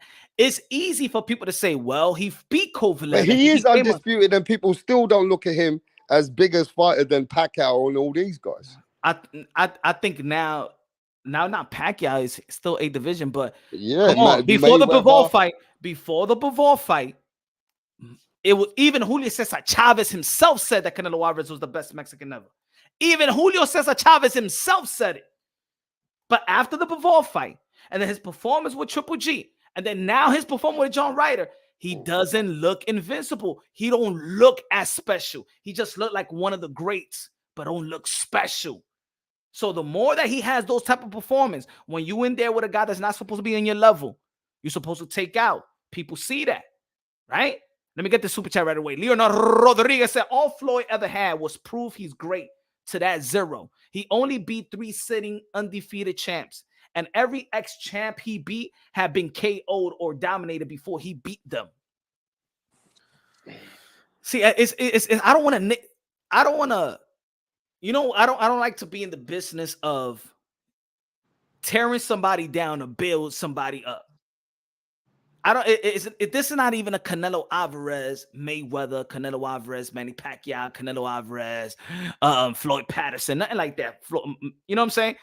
It was just, we're talking about Demetrius Andre and Canelo Alvarez. It's just that period of time in 160 that it was supposed to be a big accomplishable fight for either of them. It was a great opportunity for both of them. It was a great opportunity for Canelo Alvarez to really separate himself. And I get that as well. And even if he already accomplished Undisputed today, if most people, if I take a poll, who would have won Demetrius Andre versus Canelo Alvarez in 160? If they believe that Canelo Alvarez could have beat him, then today he'll be a 2-division world champion, a 4-division world champion, and a 2-division Undisputed. Who got that? Not Floyd. No, I get it. It would have been a great accomplishment. One of the greatest. But let me tell you this as well, my bro, and I hope you understand this as well. If Andre was one of these fighters that had an accomplishment more on his resume now, I'm just saying, hear me out. If Andre had an opportunity and he was a guy that beat Gennady Golovkin or beat Edison Lara or beat somebody like, knocked out this guy or did something, and people would have said, no. Andre's resume's got some names on that motherfucking name here, bro. You better put Andre in there with Canelo. See, the problem here is as well, fans overlook Andre because they feel that Andre even ain't that guy. Some fans feel that Andre just has got the weakest resume, so he can't be the man that you can shame Canelo ever for, right? Because they feel that even though Canelo went and fought Kovalev, you know that other guys like Amir Khan, when it was for Floyd, and these kind of guys that had opportunities that never got a fight, like Paul Williams, a big, tall guy, those guys had a chance more because they were accomplished more as well. But I'm just saying that Andre I'm not saying he ain't that guy.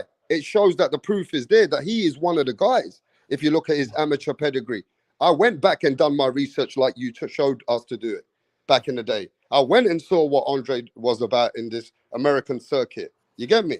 He was one of the top 2-3 guys with Gary Russell. They were looking up to him. So I see what Andre bring to the circuit from America, but it hasn't played out. People don't see that on his resume, so they don't say, man, Canelo should have fought him, bro, because he's done this and he's done that. That defeats Andre, and I know that the business hasn't been good to him. Well, he's been in good business, made loads of money, but he never really got the fights he wanted from Eddie Hearn. So some of it, I understand the boxing business is bad sometimes. You don't get the fights you want, but this is why they overlook him as well. Now look at this. That's understandable, right? Look at this. Who's your pound for pound? Like, name me your top 3 pound for pound. What now? Yeah, right now. Your top 3 pound for pound. No heavyweight though, yeah? Whatever you want to put. Whatever. Your top 3 pound. Man, if I don't heavyweight is the baddest man on the planet. But if a man's come from bottom to heavyweight, then that's different. I look at it different. Like, I class Tyson Fury the baddest man in the planet, then I go pound for pound. All right? So that's how I do it. So Tyson Fury is the baddest man in the planet, being the heavyweight. That in my eyes, he beats every heavyweight. Okay? So I see him that guy. Then I go pound for pound, number 1, number 2, number 3. All right. So who's number 1 for me? It's always been tight. People can go where they want, but at this minute, before Crawford fights Errol Spence, then I'm going with Alexander Usyk. That's my number 1. Number 2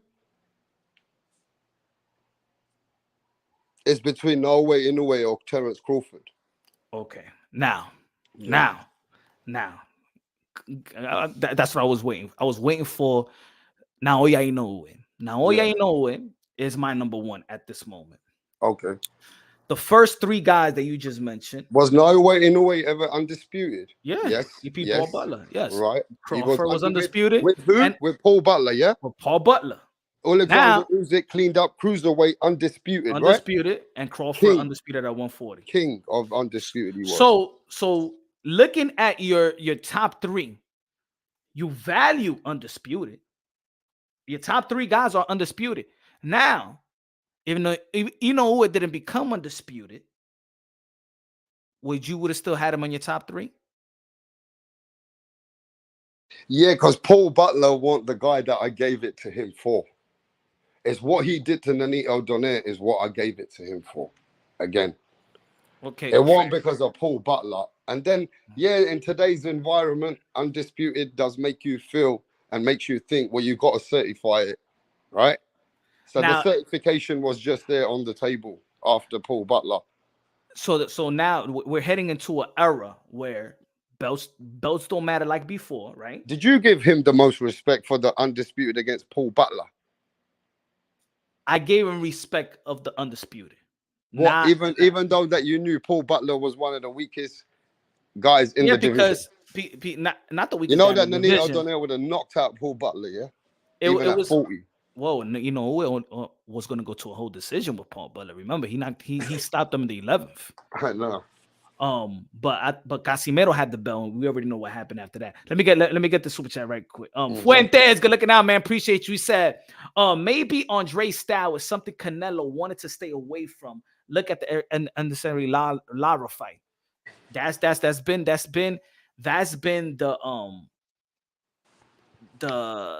assumption. That has been a narrative, and I think because of that is why in this community they do hate on Demise Andre. Let's not neglect this community and the narrative by high traffic channel has done to Canelo Alvarez, because some of the high traffic channels that spin the narrative with the black slick fighter that Canelo Alvarez didn't want to fight. Remember, that's a narrative.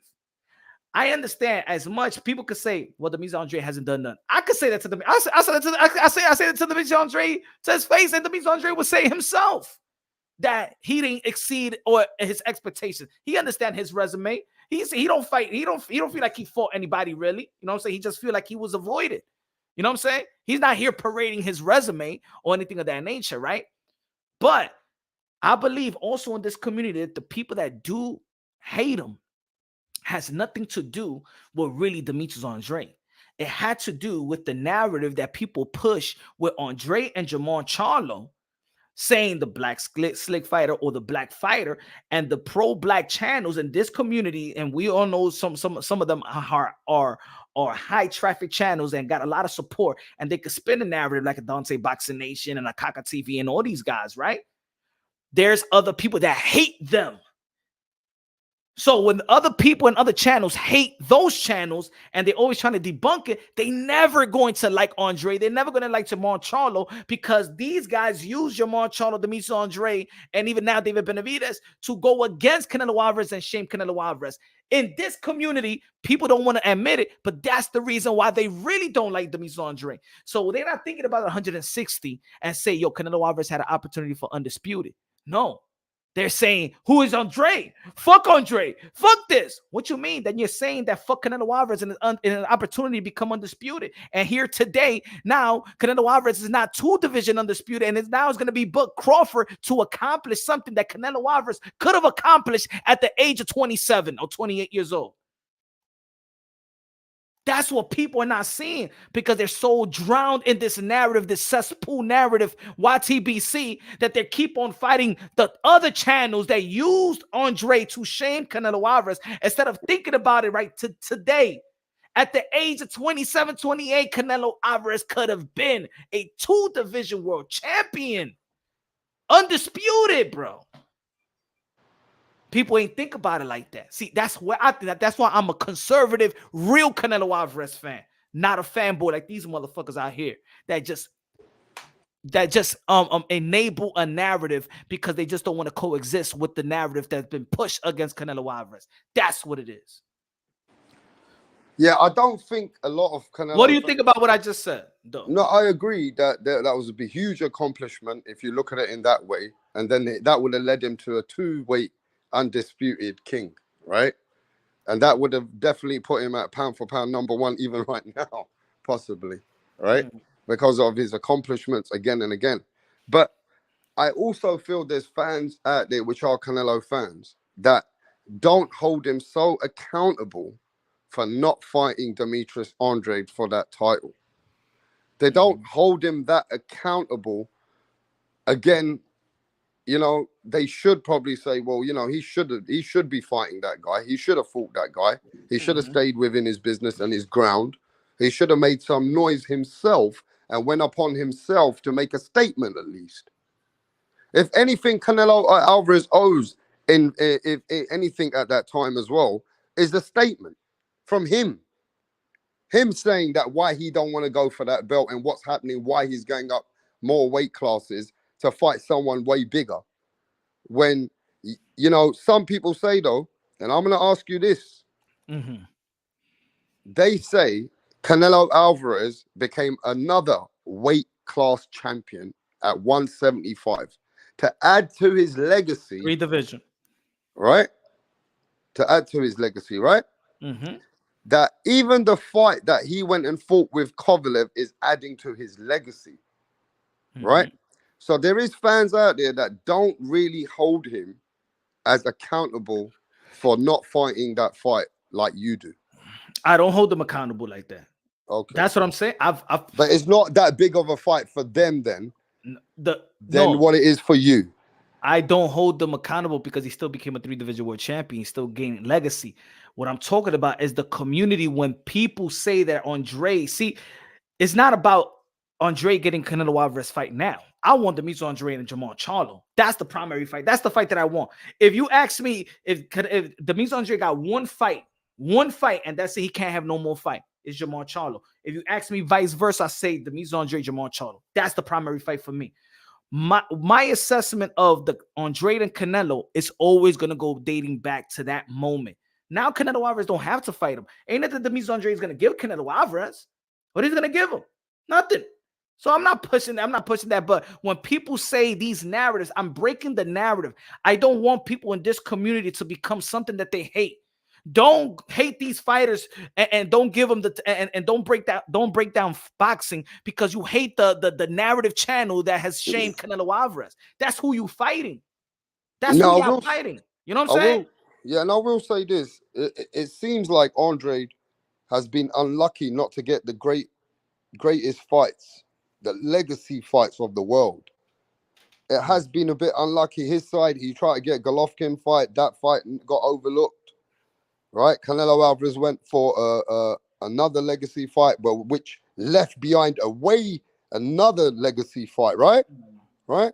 So Andrade has been unlucky in the sports in this sport where he hasn't been able to give him that name, that certification name, like even the Edison Lara, even this Jamal Charlo is a lot of talk, no fight. So you know it's unlucky. He's a bit unlucky in that aspect, bro. The same thing. Look, the same thing. Like my brother Sonny said, they are doing the same thing to Benavidez, corny, unworthy narratives. Exactly. But if we identify the narrative, it's not now that I'm gonna be like, you know, oh shit, I'm gonna hate David Benavidez now because they shame me Canelo Alvarez or David Benavidez, and the channels that I hate is using David Benavidez. So now I don't like David Benavidez, and I don't even want David Benavidez to get an opportunity. What has David Benavidez done?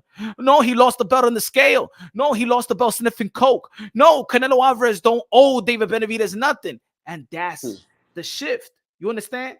The people that now is gonna look, David Benavidez is young, 26. He's entertaining and he's coming up in the ranks. And yes, he's in position to get a Canelo Alvarez fight.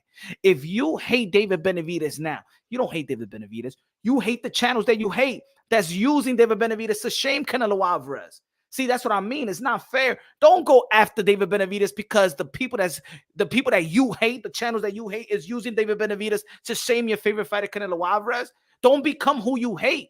And that's what I see in this community. They're becoming who they hate. You cannot tell me that you didn't want Canelo Alvarez. If you're a fan of Canelo Alvarez, you wanted that fight with Demetrius Andrade so Canelo Alvarez could become undisputed. You can't debate that. Or you're not a Canelo Alvarez fan. You can't debate that. You wanted that to happen.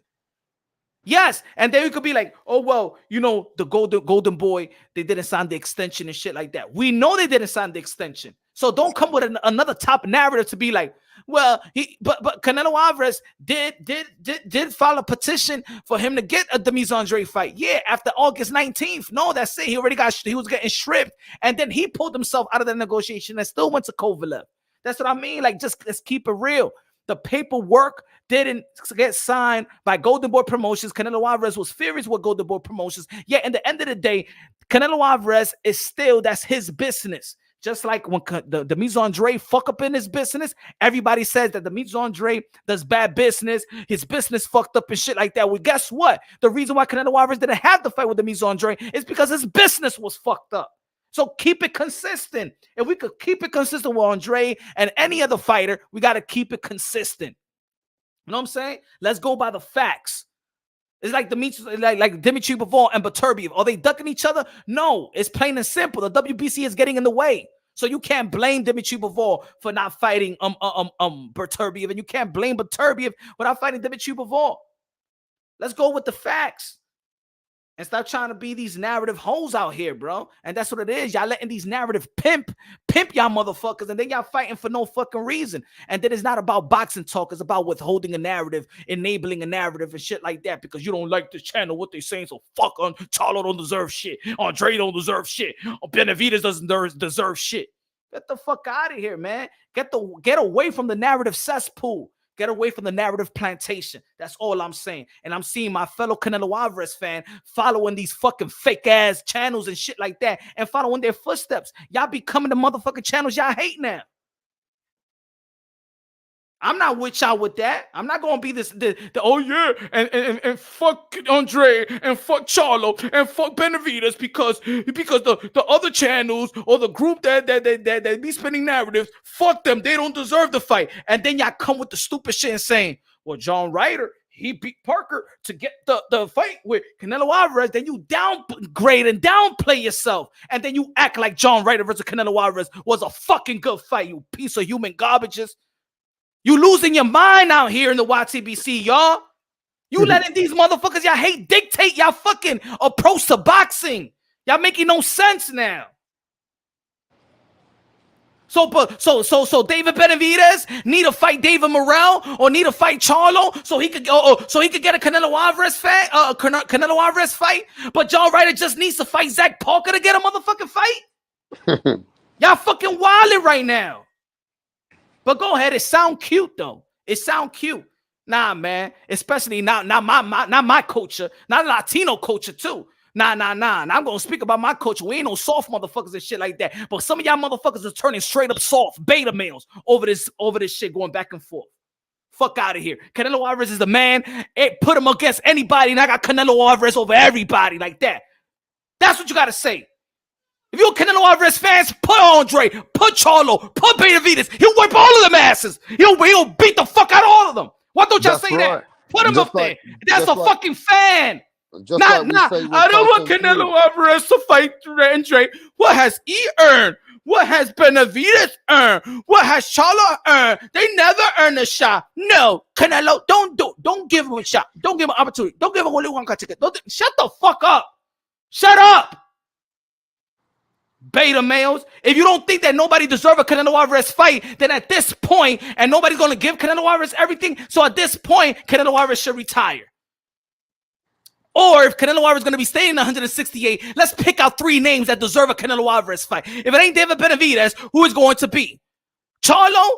If it's not Charlo, he's not at 168. Is it going to be David Morrell? Is it going to be Demise Andre? Who you want? Pick me 3 names at 168. Do you know what the new one is? The new one is Edgar Berlanga. The Canelo fans are pushing Edgar Berlanga. Come on, man. They want to see, they said, let Canelo Alvarez fight.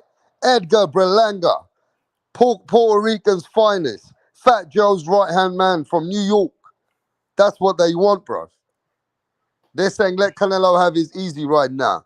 Just like Mayweather had an easy ride, fans are like, fuck him too. We're going to want Canelo Alvarez to fight Edgar Berlangas. Just like Mayweather fought Andre Bertos. I've seen it. Yeah, I've seen it. I've seen it. I want Canelo Alvarez. Canelo Alvarez could fight all of them, bro. Canelo Alvarez don't need no protection. Matter of fact, Canelo Alvarez have shown you that he don't need protection. Yeah, just like he went up there to fight Kovalev.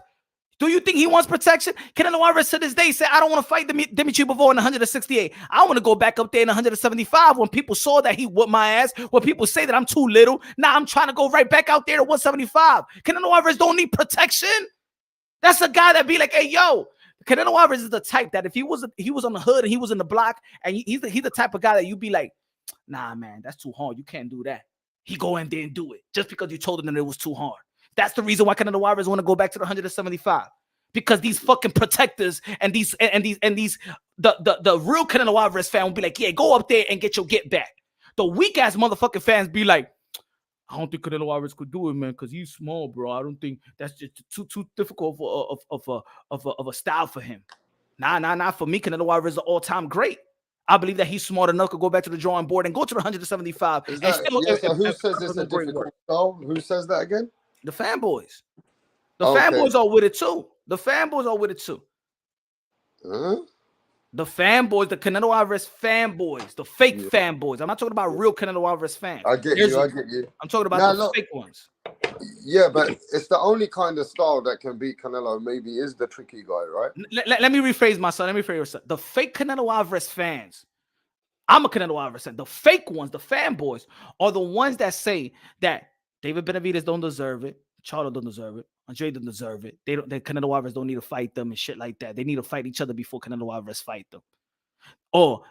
And Dimitri Bivol, nah. He's it's too tough for Canelo Alvarez to go up there and shit like that. Then who the fuck you want Canelo Alvarez to fight then? So those are the fake ones. Those are the fake ones. Hold on. Those are the fake ones that are sticking to a narrative in the YTBC. They don't want to give, quote unquote, the LDBC when they go after Canelo Alvarez, Boxing Nation, Ego. Let's be real, Southpaw. I'm being real with y'all. You guys are fighting them. You're fighting them. You're not. It's not about that you want to see Canelo Alvarez. It's that you don't want to give them the benefit of the doubt because they may say a name that they want Canelo Alvarez to fight. And since you don't want to give them the benefit of the doubt, if they say they want to fight David Benavidez, you don't want Canelo Alvarez to fight David Benavidez because that channel that you hate want to see that fight. And that's what's happening in this fucking community, bro. Pussy fans.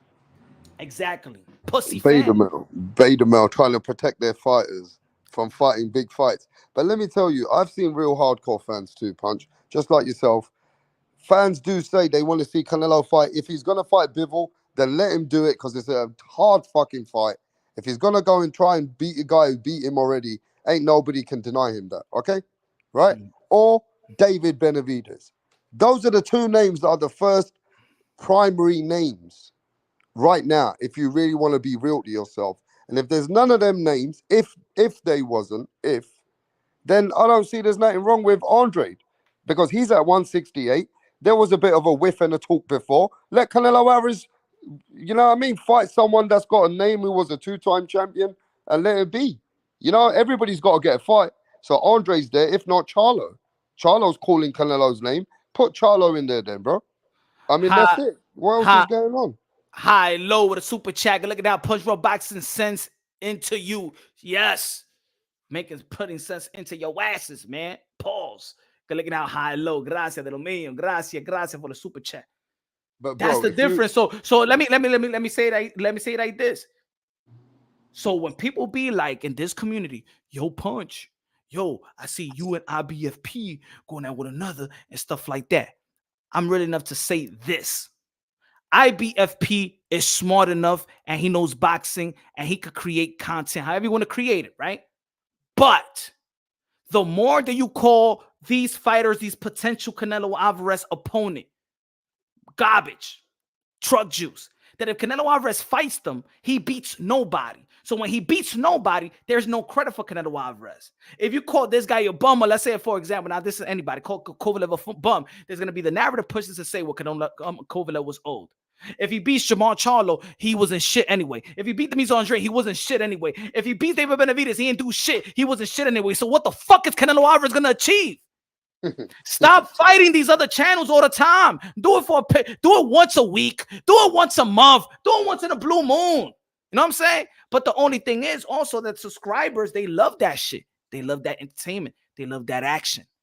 You have noticed that everybody there, every potential opponent for Canelo Alvarez ain't shit.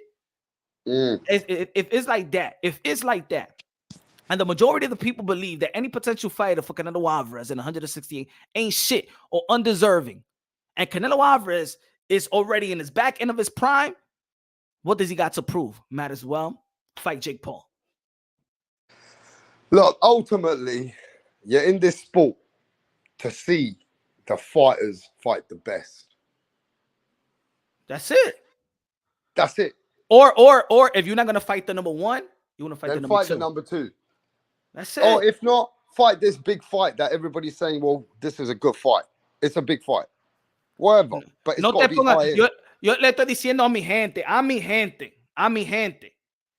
Don't create a this is what I'm saying. Don't create a content. All right, I'm gonna watch Dante Boxing Nation.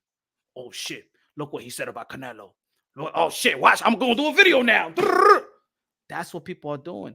You letting these channels dictate your approach to content. You don't like Southpaw, but you watch Southpaw because you're creating content to debunk Southpaw. So now it's not about boxing. It's about debunking the narrative of the channels that you hate. If y'all want to subscribe to that, all right, cool with y'all. But I really got no problems. The only thing that I have is like, yo, my man, you better than that. IBFP, you better than that. You could create shit better than that. You could be, you funny, you could deliver the shit. But not time after time, because at the end of the day, now we're sounding, because I am a subscriber. And I'm still a subscriber. I'm a subscriber, but also I'm going to give you my being a subscriber, I'm going to give you my opinion. My brother, you're getting carried away with the debunking them all day. For that, you making me, because then sometimes I'm going to be like, oh, okay, what you saying? All right, so I got to go to this channel to understand what you're trying to say, because these channels are saying it. Is that your whole niche now? Is that your own niche, my brother, or it's just boxing? Because I think you a clever fucking content creator. I'm just real enough and I'm just calling it out. Te está pasando con esa vaina, mi hermano, ya. Suelta a esa gente, que esa gente se basura. You keep them alive, bro. If you don't like these narrative pushers, the more that you do debunk narrative videos, you keep them alive. They are dictating your narrative, your content, time and time again. So they win. They keep on winning. That's my point. And these guys, these motherfuckers, they work together. Why you always think they always on top pause? And then you got guys like, oh, me, IBFP, all going against each other. They don't go against each other. Oh, me, Ring IQ, go against each other. They don't go against each other. The reason why they strong is they know how to stay together. But they ain't gonna dictate my motherfucking channel either. They ain't gonna dictate what I'm gonna talk about boxing. I ain't no fucking narrative debunk channel all the fucking time, man. There's a lot of boxing, man. This is the best fucking year. There's a lot of boxing to talk. But if y'all want to entertain that shit, go over there and entertain that shit. I'm just a real one, bro. Canelo Alvarez fan, I want to see him fight everybody, and I believe that he's the favorite to any opponent that y'all name. He's the favorite. He is the favorite to beat Demis Andre. He is the favorite to beat Charlo. He's the favorite to beat David Benavidez. But you know what? All those fighters going to give him a good fight. And I can't wait. I want to see those fights. It's been names that's been linked to Canelo Alvarez for years, since the 154. I want to see that fight. Those are the only names that left anyway. Why not? Tan loco, mi hermano. High low, Mr. Moonshine, the narrative slayer. Tell him, bruv. Tell him. Appreciate you, my brother. And what you got to recognize, there's a lot of fan base and a lot of channels that has already inbreeded in many fans over the last 7-10 years on these streets of YouTube, and it's also connecting some here at different places that are in this sport to push fighters of their culture, their race. So sometimes they don't want fighters fighting certain fighters, and you can see these narratives getting pushed all the time, right? That there are platforms out there that will say, nah, man, he don't need to fight this motherfucker. You know what I mean? Or always pushing a certain kind of fighters. So they don't want certain fighters to even probably fight each other. That's how sad the sport is, bro. I mean, the fans, that's how sad they are. That they motherfuckers don't even want the best fight.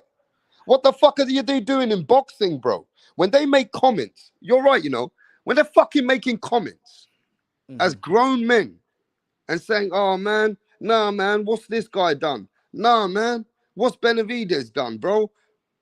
Are they fucking not looking in the mirror and looking that, are they in boxing? Or do they need to go find another fucking sport? So something ain't making sense there, bro. No, There's but a that's disconnect. There's a disconnect between the man or the normal everyday fan that is saying things like this. Where is this kind of a spell or this kind of a, you know, this kind of a dirty kind of a thought process is coming to our sport? Tony, what's good, Tony? Dímelo, mi hermano. Said facts, rap star. You know what it is? It's like I said several minutes ago. There's boxing content and then there's YTBC content. And that's so cool because, you know, it's not like boxing. It's not like the NBA or MLB. Like we're watching a fight every day. So we gotta, that's why we call each other content creators, right? We gotta create content. Sometimes we gotta create something when it's not even there.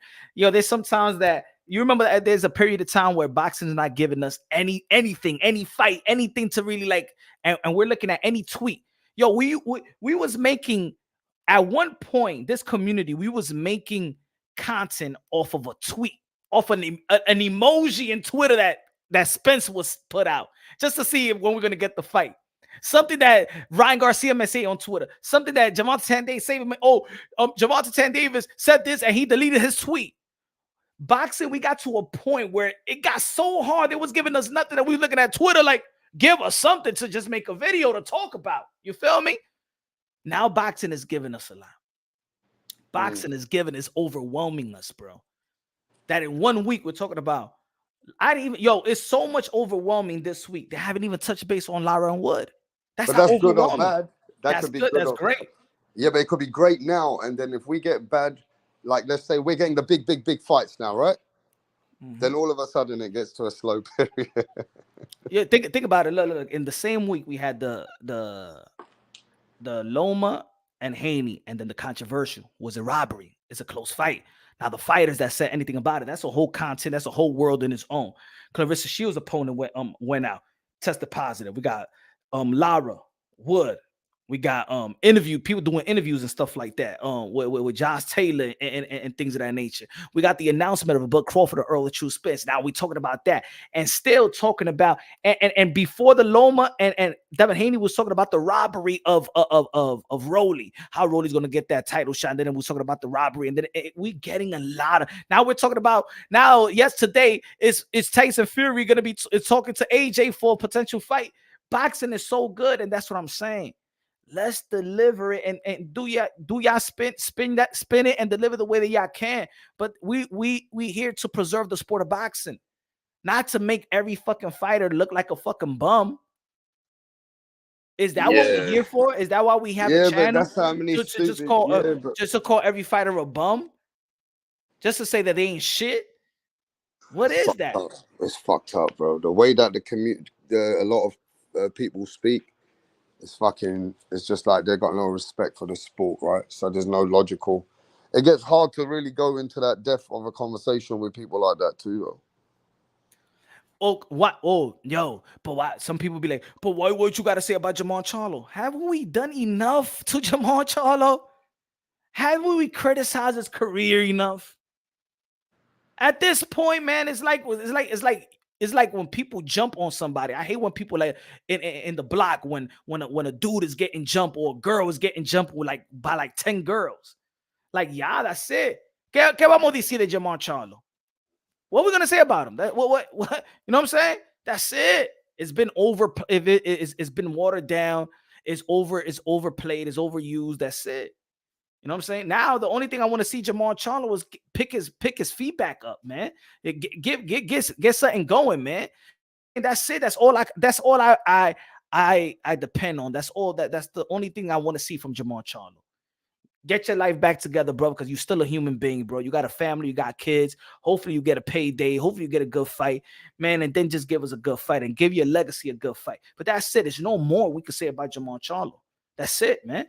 Are we humans? Or are we going to keep on fucking bringing him down to the motherfucking ground until he fucking fly over a motherfucking cliff because he can't take the pressure of the boxing world? Ya, ese tipo ya está emotional. Tú no viste the interview. The dude is going through man shit. How about we become humans at the same time and let's stop being barbaric? Man, the dude got his kids back, got custody of 5 kids. Dos lost his family. He's getting his shit back together, man. I'm gonna tell you like this, man. If I'm going to family court, shit, man, that was what I was a demon, bro. You don't want to fuck with me when somebody was trying to take my kid away from me, bro.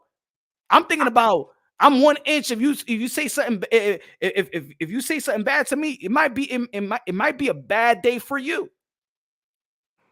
I can't get locked in on something. I understand Jermall Charlo as a human being, bro. That's it, bro. Let's move on to the next. Instead of going at Jermall Charlo, instead of going at Demetrius Andre, how about we talk about the potential good of what the David Morrell could be? If he's active, let's talk about him then. If he's the one that's active and David Benavidez is active, okay then. So let's talk about them having the potential fight with Canelo Alvarez.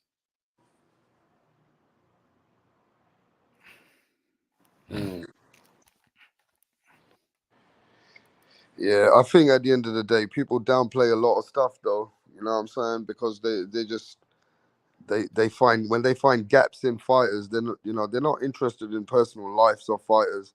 They don't care about their injuries. They don't give a fuck about their lady troubles or all that stuff, because they're designed to see these guys as animals. And not really just animals as well. We can also say that boxers are also looked in the lens of eyes. When you're not boxing and you're a fan, and you see these guys go into the ring, they're like not superheroes, but you know what I mean. They got their own status, right? They look at what they do. That's what we respect, really. So, but go ahead. We both came from an era of storytelling. They used to be boxing used to tell the story of that a particular fighter. We knew the story, we knew their background. Burt Sugar, man, I wish he was still alive, man, because we used to have documentaries. It used to be emphasized, especially in America. We used to know our fighters. We knew Oscar De La Hoya from the Olympics. We knew Andre Ward from the Olympics. We know Floyd Mayweather from the Olympics. Floyd Mayweather's first fight was televised on ESPN. We knew these guys' story. Now we don't know these guys' story until they get to a point where they're 20 and 0. Like, remember Boots Ennis, when people started talking about Boots Ennis, I was talking about Boots Ennis a while ago, but when people started talking about Boots Ennis, was one that said he's already 24-0. What's the story of him? How he brought up? What is the type of person he is? What's the trials and tribulations that he has been through? We know Manny Pacquiao, right? We know everything about Manny Pacquiao. So I think that now is an era of instant gratification. We don't know what we just want to be entertained and just give us a highlight reel. You know what I'm saying? But in boxing, we used to know the story. That's when we look at them as a fighter, damn, that's why Manny Pacquiao fought the way that he fight. He fights the way that he's his life is survival. He'll fight anybody, anytime, any place. He's surviving and he's going out there. He's today's his last day. But look at his life. That's why he fights like that. What keeps us a little bit, even let's say for people that doesn't like Floyd Mayweather and doesn't like his his character that he built or made up. But yet, if we know Floyd Mayweather, we've been following Floyd Mayweather since the beginning of his career in the amateurs and his story. We know that the real Floyd Mayweather is kind of a humble Floyd Mayweather. He's not what he's portrayed to be, because we've seen how he's grown. And I remember when he was in the amateurs, and remember that interview he had, and they asked him who he want to be. He said he don't want to be a Sugar Ray Leonard. He want to be the hater, because those are the person that sells. He said that before he became a professional. He created this person to sell. Well, I'm saying that we know these stories before, bro. We knew about Oscar De La Hoya, and the reason why he did so good in the Olympics is because his mom died. We know the story. So let's get back to the story. So let's say right now, I'm not going to get on Jermall Charlo. I know his story.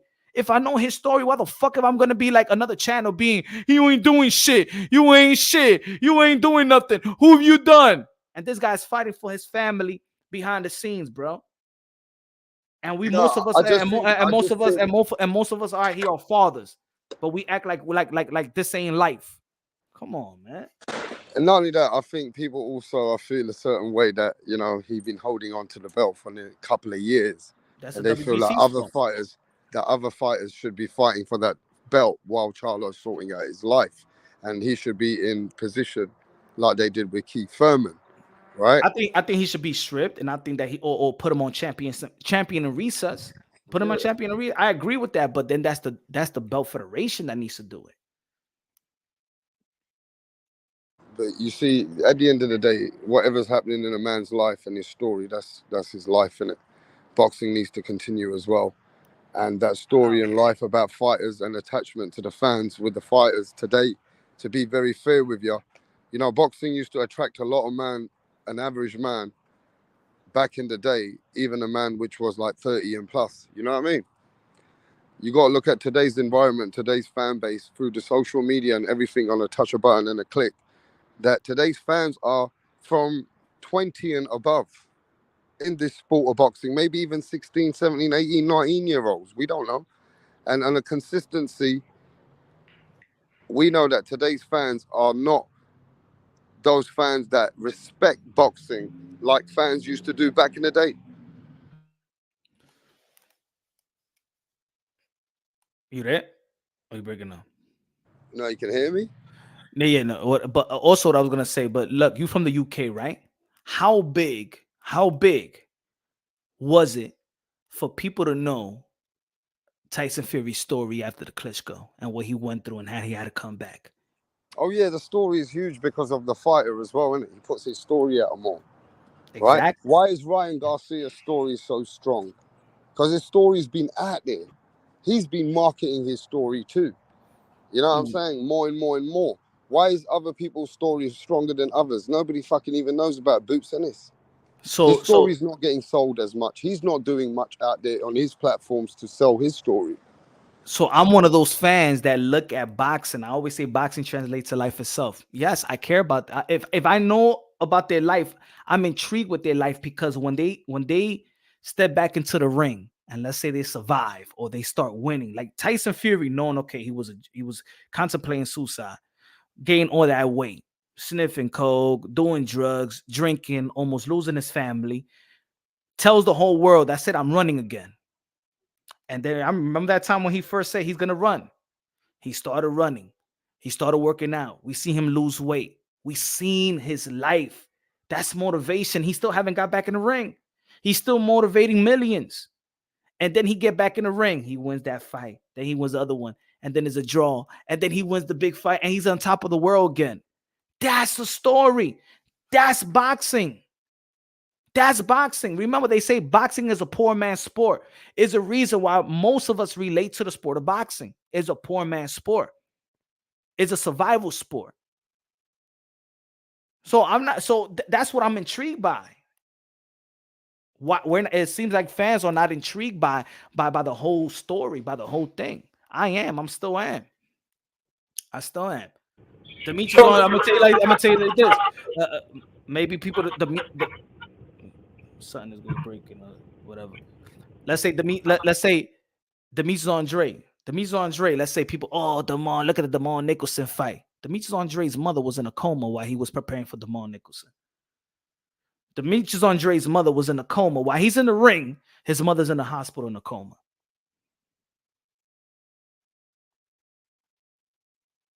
Yo, man, that was good. That was good, man. You think the dude is really overly happy? No. Then Tyson Fury, before he was gonna fight Deontay Wilder, his daughter was in a cubicle. Remember? Yeah. Charlo fighting for his kids. That's why he's not back in the ring. This shit that people go through, bro. I don't think not every fan knows the depth of Andre's story and Charlo's story like you do. Do they want to know it though? But they don't know it. Rest in they peace. Don't know about Andre. Rest in peace on Mrs. Andre, because She passed away 3 weeks after the fight. I remember her. She was a fiery woman when she came on TV against Eddie Hearn. Mm-hmm. But like that's what I'm saying. People got to know their stories, man. Think about it. Even with Canelo Alvarez, how hard you think Canelo Alvarez needs to fight a fight, make that money because they're holding his brother on ransom, and then they kidnap his brother, and then he gets his brother back. Do you know how much will and power to be? Could anybody? Could you put yourself in Canelo Alvarez's shoes? They kidnap my brother, bro. My own people kidnap my brother, and I gotta fight this fight, get enough money, pay these people to get my brother back. I'm a human, bro, and I'm a God-fearing man. For me to know these stories and then look past it or act like I don't know shit or not humble or human enough to understand what these fighters also go through, just like us humans, outside of the sport of boxing. That's what I'm bringing to the table, man. That's what I'm bringing to the table. Yeah, maybe the media should sell the story better for the fighters. Maybe also not the media. I'm sorry, the platforms. The networks. Maybe they should be selling more stories to the fighters, between the fighters and the fans, so they can understand the fans' up and comings and coming up and what's going on with the Boots, the Virgils, all the up and coming fighters in America, like you said, right? For us, we follow the fighters over here, so we look for their stories, but we only see what they give us, right? So it needs to be a self-value effort between the fighter using his platforms to sell the story better as well. Yeah, but also when a fighter tells it, sometimes that's what I mean. There's so much hate. Like a lot of people don't consider them humans. Why you think the first pay-per-view? And I'm always an advocate. I'm always saying pay-per-view. I buy the pay-per-view. Buy the pay-per-view. Don't rob these fighters. Do you rob these fighters? Why did I say I'm not gonna pay for the pay-per-view with Rolly versus Gervonta Tank Davis? Because what these fake women did, accusing him of rape or something like that, and then Showtime pulled him out put him out his fight when he wasn't even charged or anything like that. All these women just went away. Rolly lost the fight. He did get it later, but what I'm saying, it wasn't fair. So I didn't like what Showtime did. You know what I'm saying? Floyd Mayweather was going through. Remember, he was already convicted. I think that was after the Cotto fight, and then he needed to go to jail. I think it was after the Cotto fight. I don't know, man. We respect Muhammad Ali's story outside the ring. All these fighters got stories, man. Some of them they bring it to themselves. Some of the things they being attacked, or it is what it is, man. All I'm saying is, if I know a story, man, they're going through some shit, man. I'm not gonna be the fan. I'm not gonna be using my platform to bring down a person, a human, man. Yeah, man, I get that, bro. But yo, Punch, thanks for the invite. I appreciate it. And thanks for everybody rocking with Rapstar. I'm going to get out of this one, yeah? All right, brother. All right, brother. Everybody in the chat, man. Live. I should be getting some smoke on in a bit, yeah? Oh, you going live? What time you going to go live? We're going to get some smoke going on today. What time? Let the people right now know. Give us about 60 minutes, maybe. Right. Our show, go to Rapstar Boxing. Now let's subscribe to Rapstar Boxing. He got some free Smoke Friday out there in his channel. Maybe we get a special guest in as well. We don't know. That special guest could be you for the smoke. Anyway, go over there, man. Everybody, man, have a great Friday. I'm about to get something to eat as well, man. God bless each and every one of y'all. Y'all already know, man. God first, everything second. Hey, yo, shout out to Ryan Garcia. I forgot to say this. Shout out to Ryan Garcia for speaking out against the blasphemy, the evilness, the satanic-ish in Target, outside of the Dodger Stadium as well. The most sickest-ish I've ever seen. The disrespect of Jesus Christ. Man, I want to say so much things, but then it'll make me feel like I'm not God-fearing, because I feel something needs to be done to those type of people. man, I don't give a damn if those people burn to death. I don't care. I gotta be honest. I'm sorry, God. I'm sorry, God. But I don't care if those people are burned to death. If somebody just went for a whole torch and that was a very disrespectful thing that they did.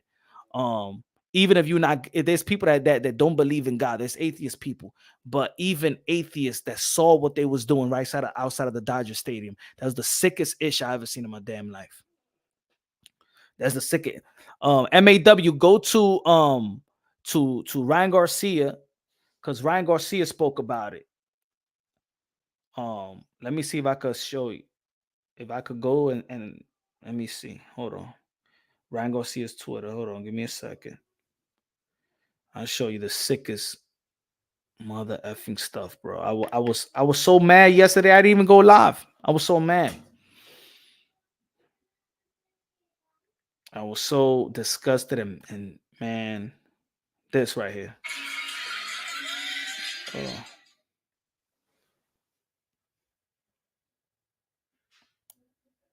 Mira esta vaina, señores y señoras. Mira esto. Como estos pájaros playing with Jesus Christ ahora. Tú ves lo malo que son la gente. Man, I'm telling you, man. That's why I said the devil himself don't approve of this. The devil himself, man. This is beyond devilish now. Huh? Yeah, it's on Twitter. He put it on Twitter. That's why Ryan Garcia got you know, Ryan Garcia speaking up. Nobody else is speaking up like Ryan Garcia. You saw that? Lisa Snow was good in the building. You seen that? You seen that? Look at this. Look at this crap. Look at this. Look at this. And look how they had Jesus Christ. Look at this. Look at that. Hold on. Mira esto, mi gente. Mira qué suciedad. Mira. I tell you like this, if there was a torch, man, if there was a rains of bullets, I don't even care. I matter of fact, I have a celebration. I'm sorry. I have a celebration. I'm sorry, Dio. Some people just go overboard, man, with the evilness, man. To be honest, I never think I've ever seen something like that. I've underestimated how deep the devil will go. Shit. I never thought I would say that, man. I underestimated the devil. I didn't even think the devil had it in him. I didn't even think the devil even have it in him. And shout out to Michelle Phelps as well. She spoke about it as well. Shout out to Michelle Phelps. But all these people in boxing and all these celebrities, they scared to lose endorsement. They scared to speak up. They scared. Knowing these people are attacking our children and forcing our children into this sick shit, bro. But man, love y'all, man. Have a great Friday. Have a great Memorial weekend. We're back at it back tomorrow. Love y'all. God bless, and on to the next.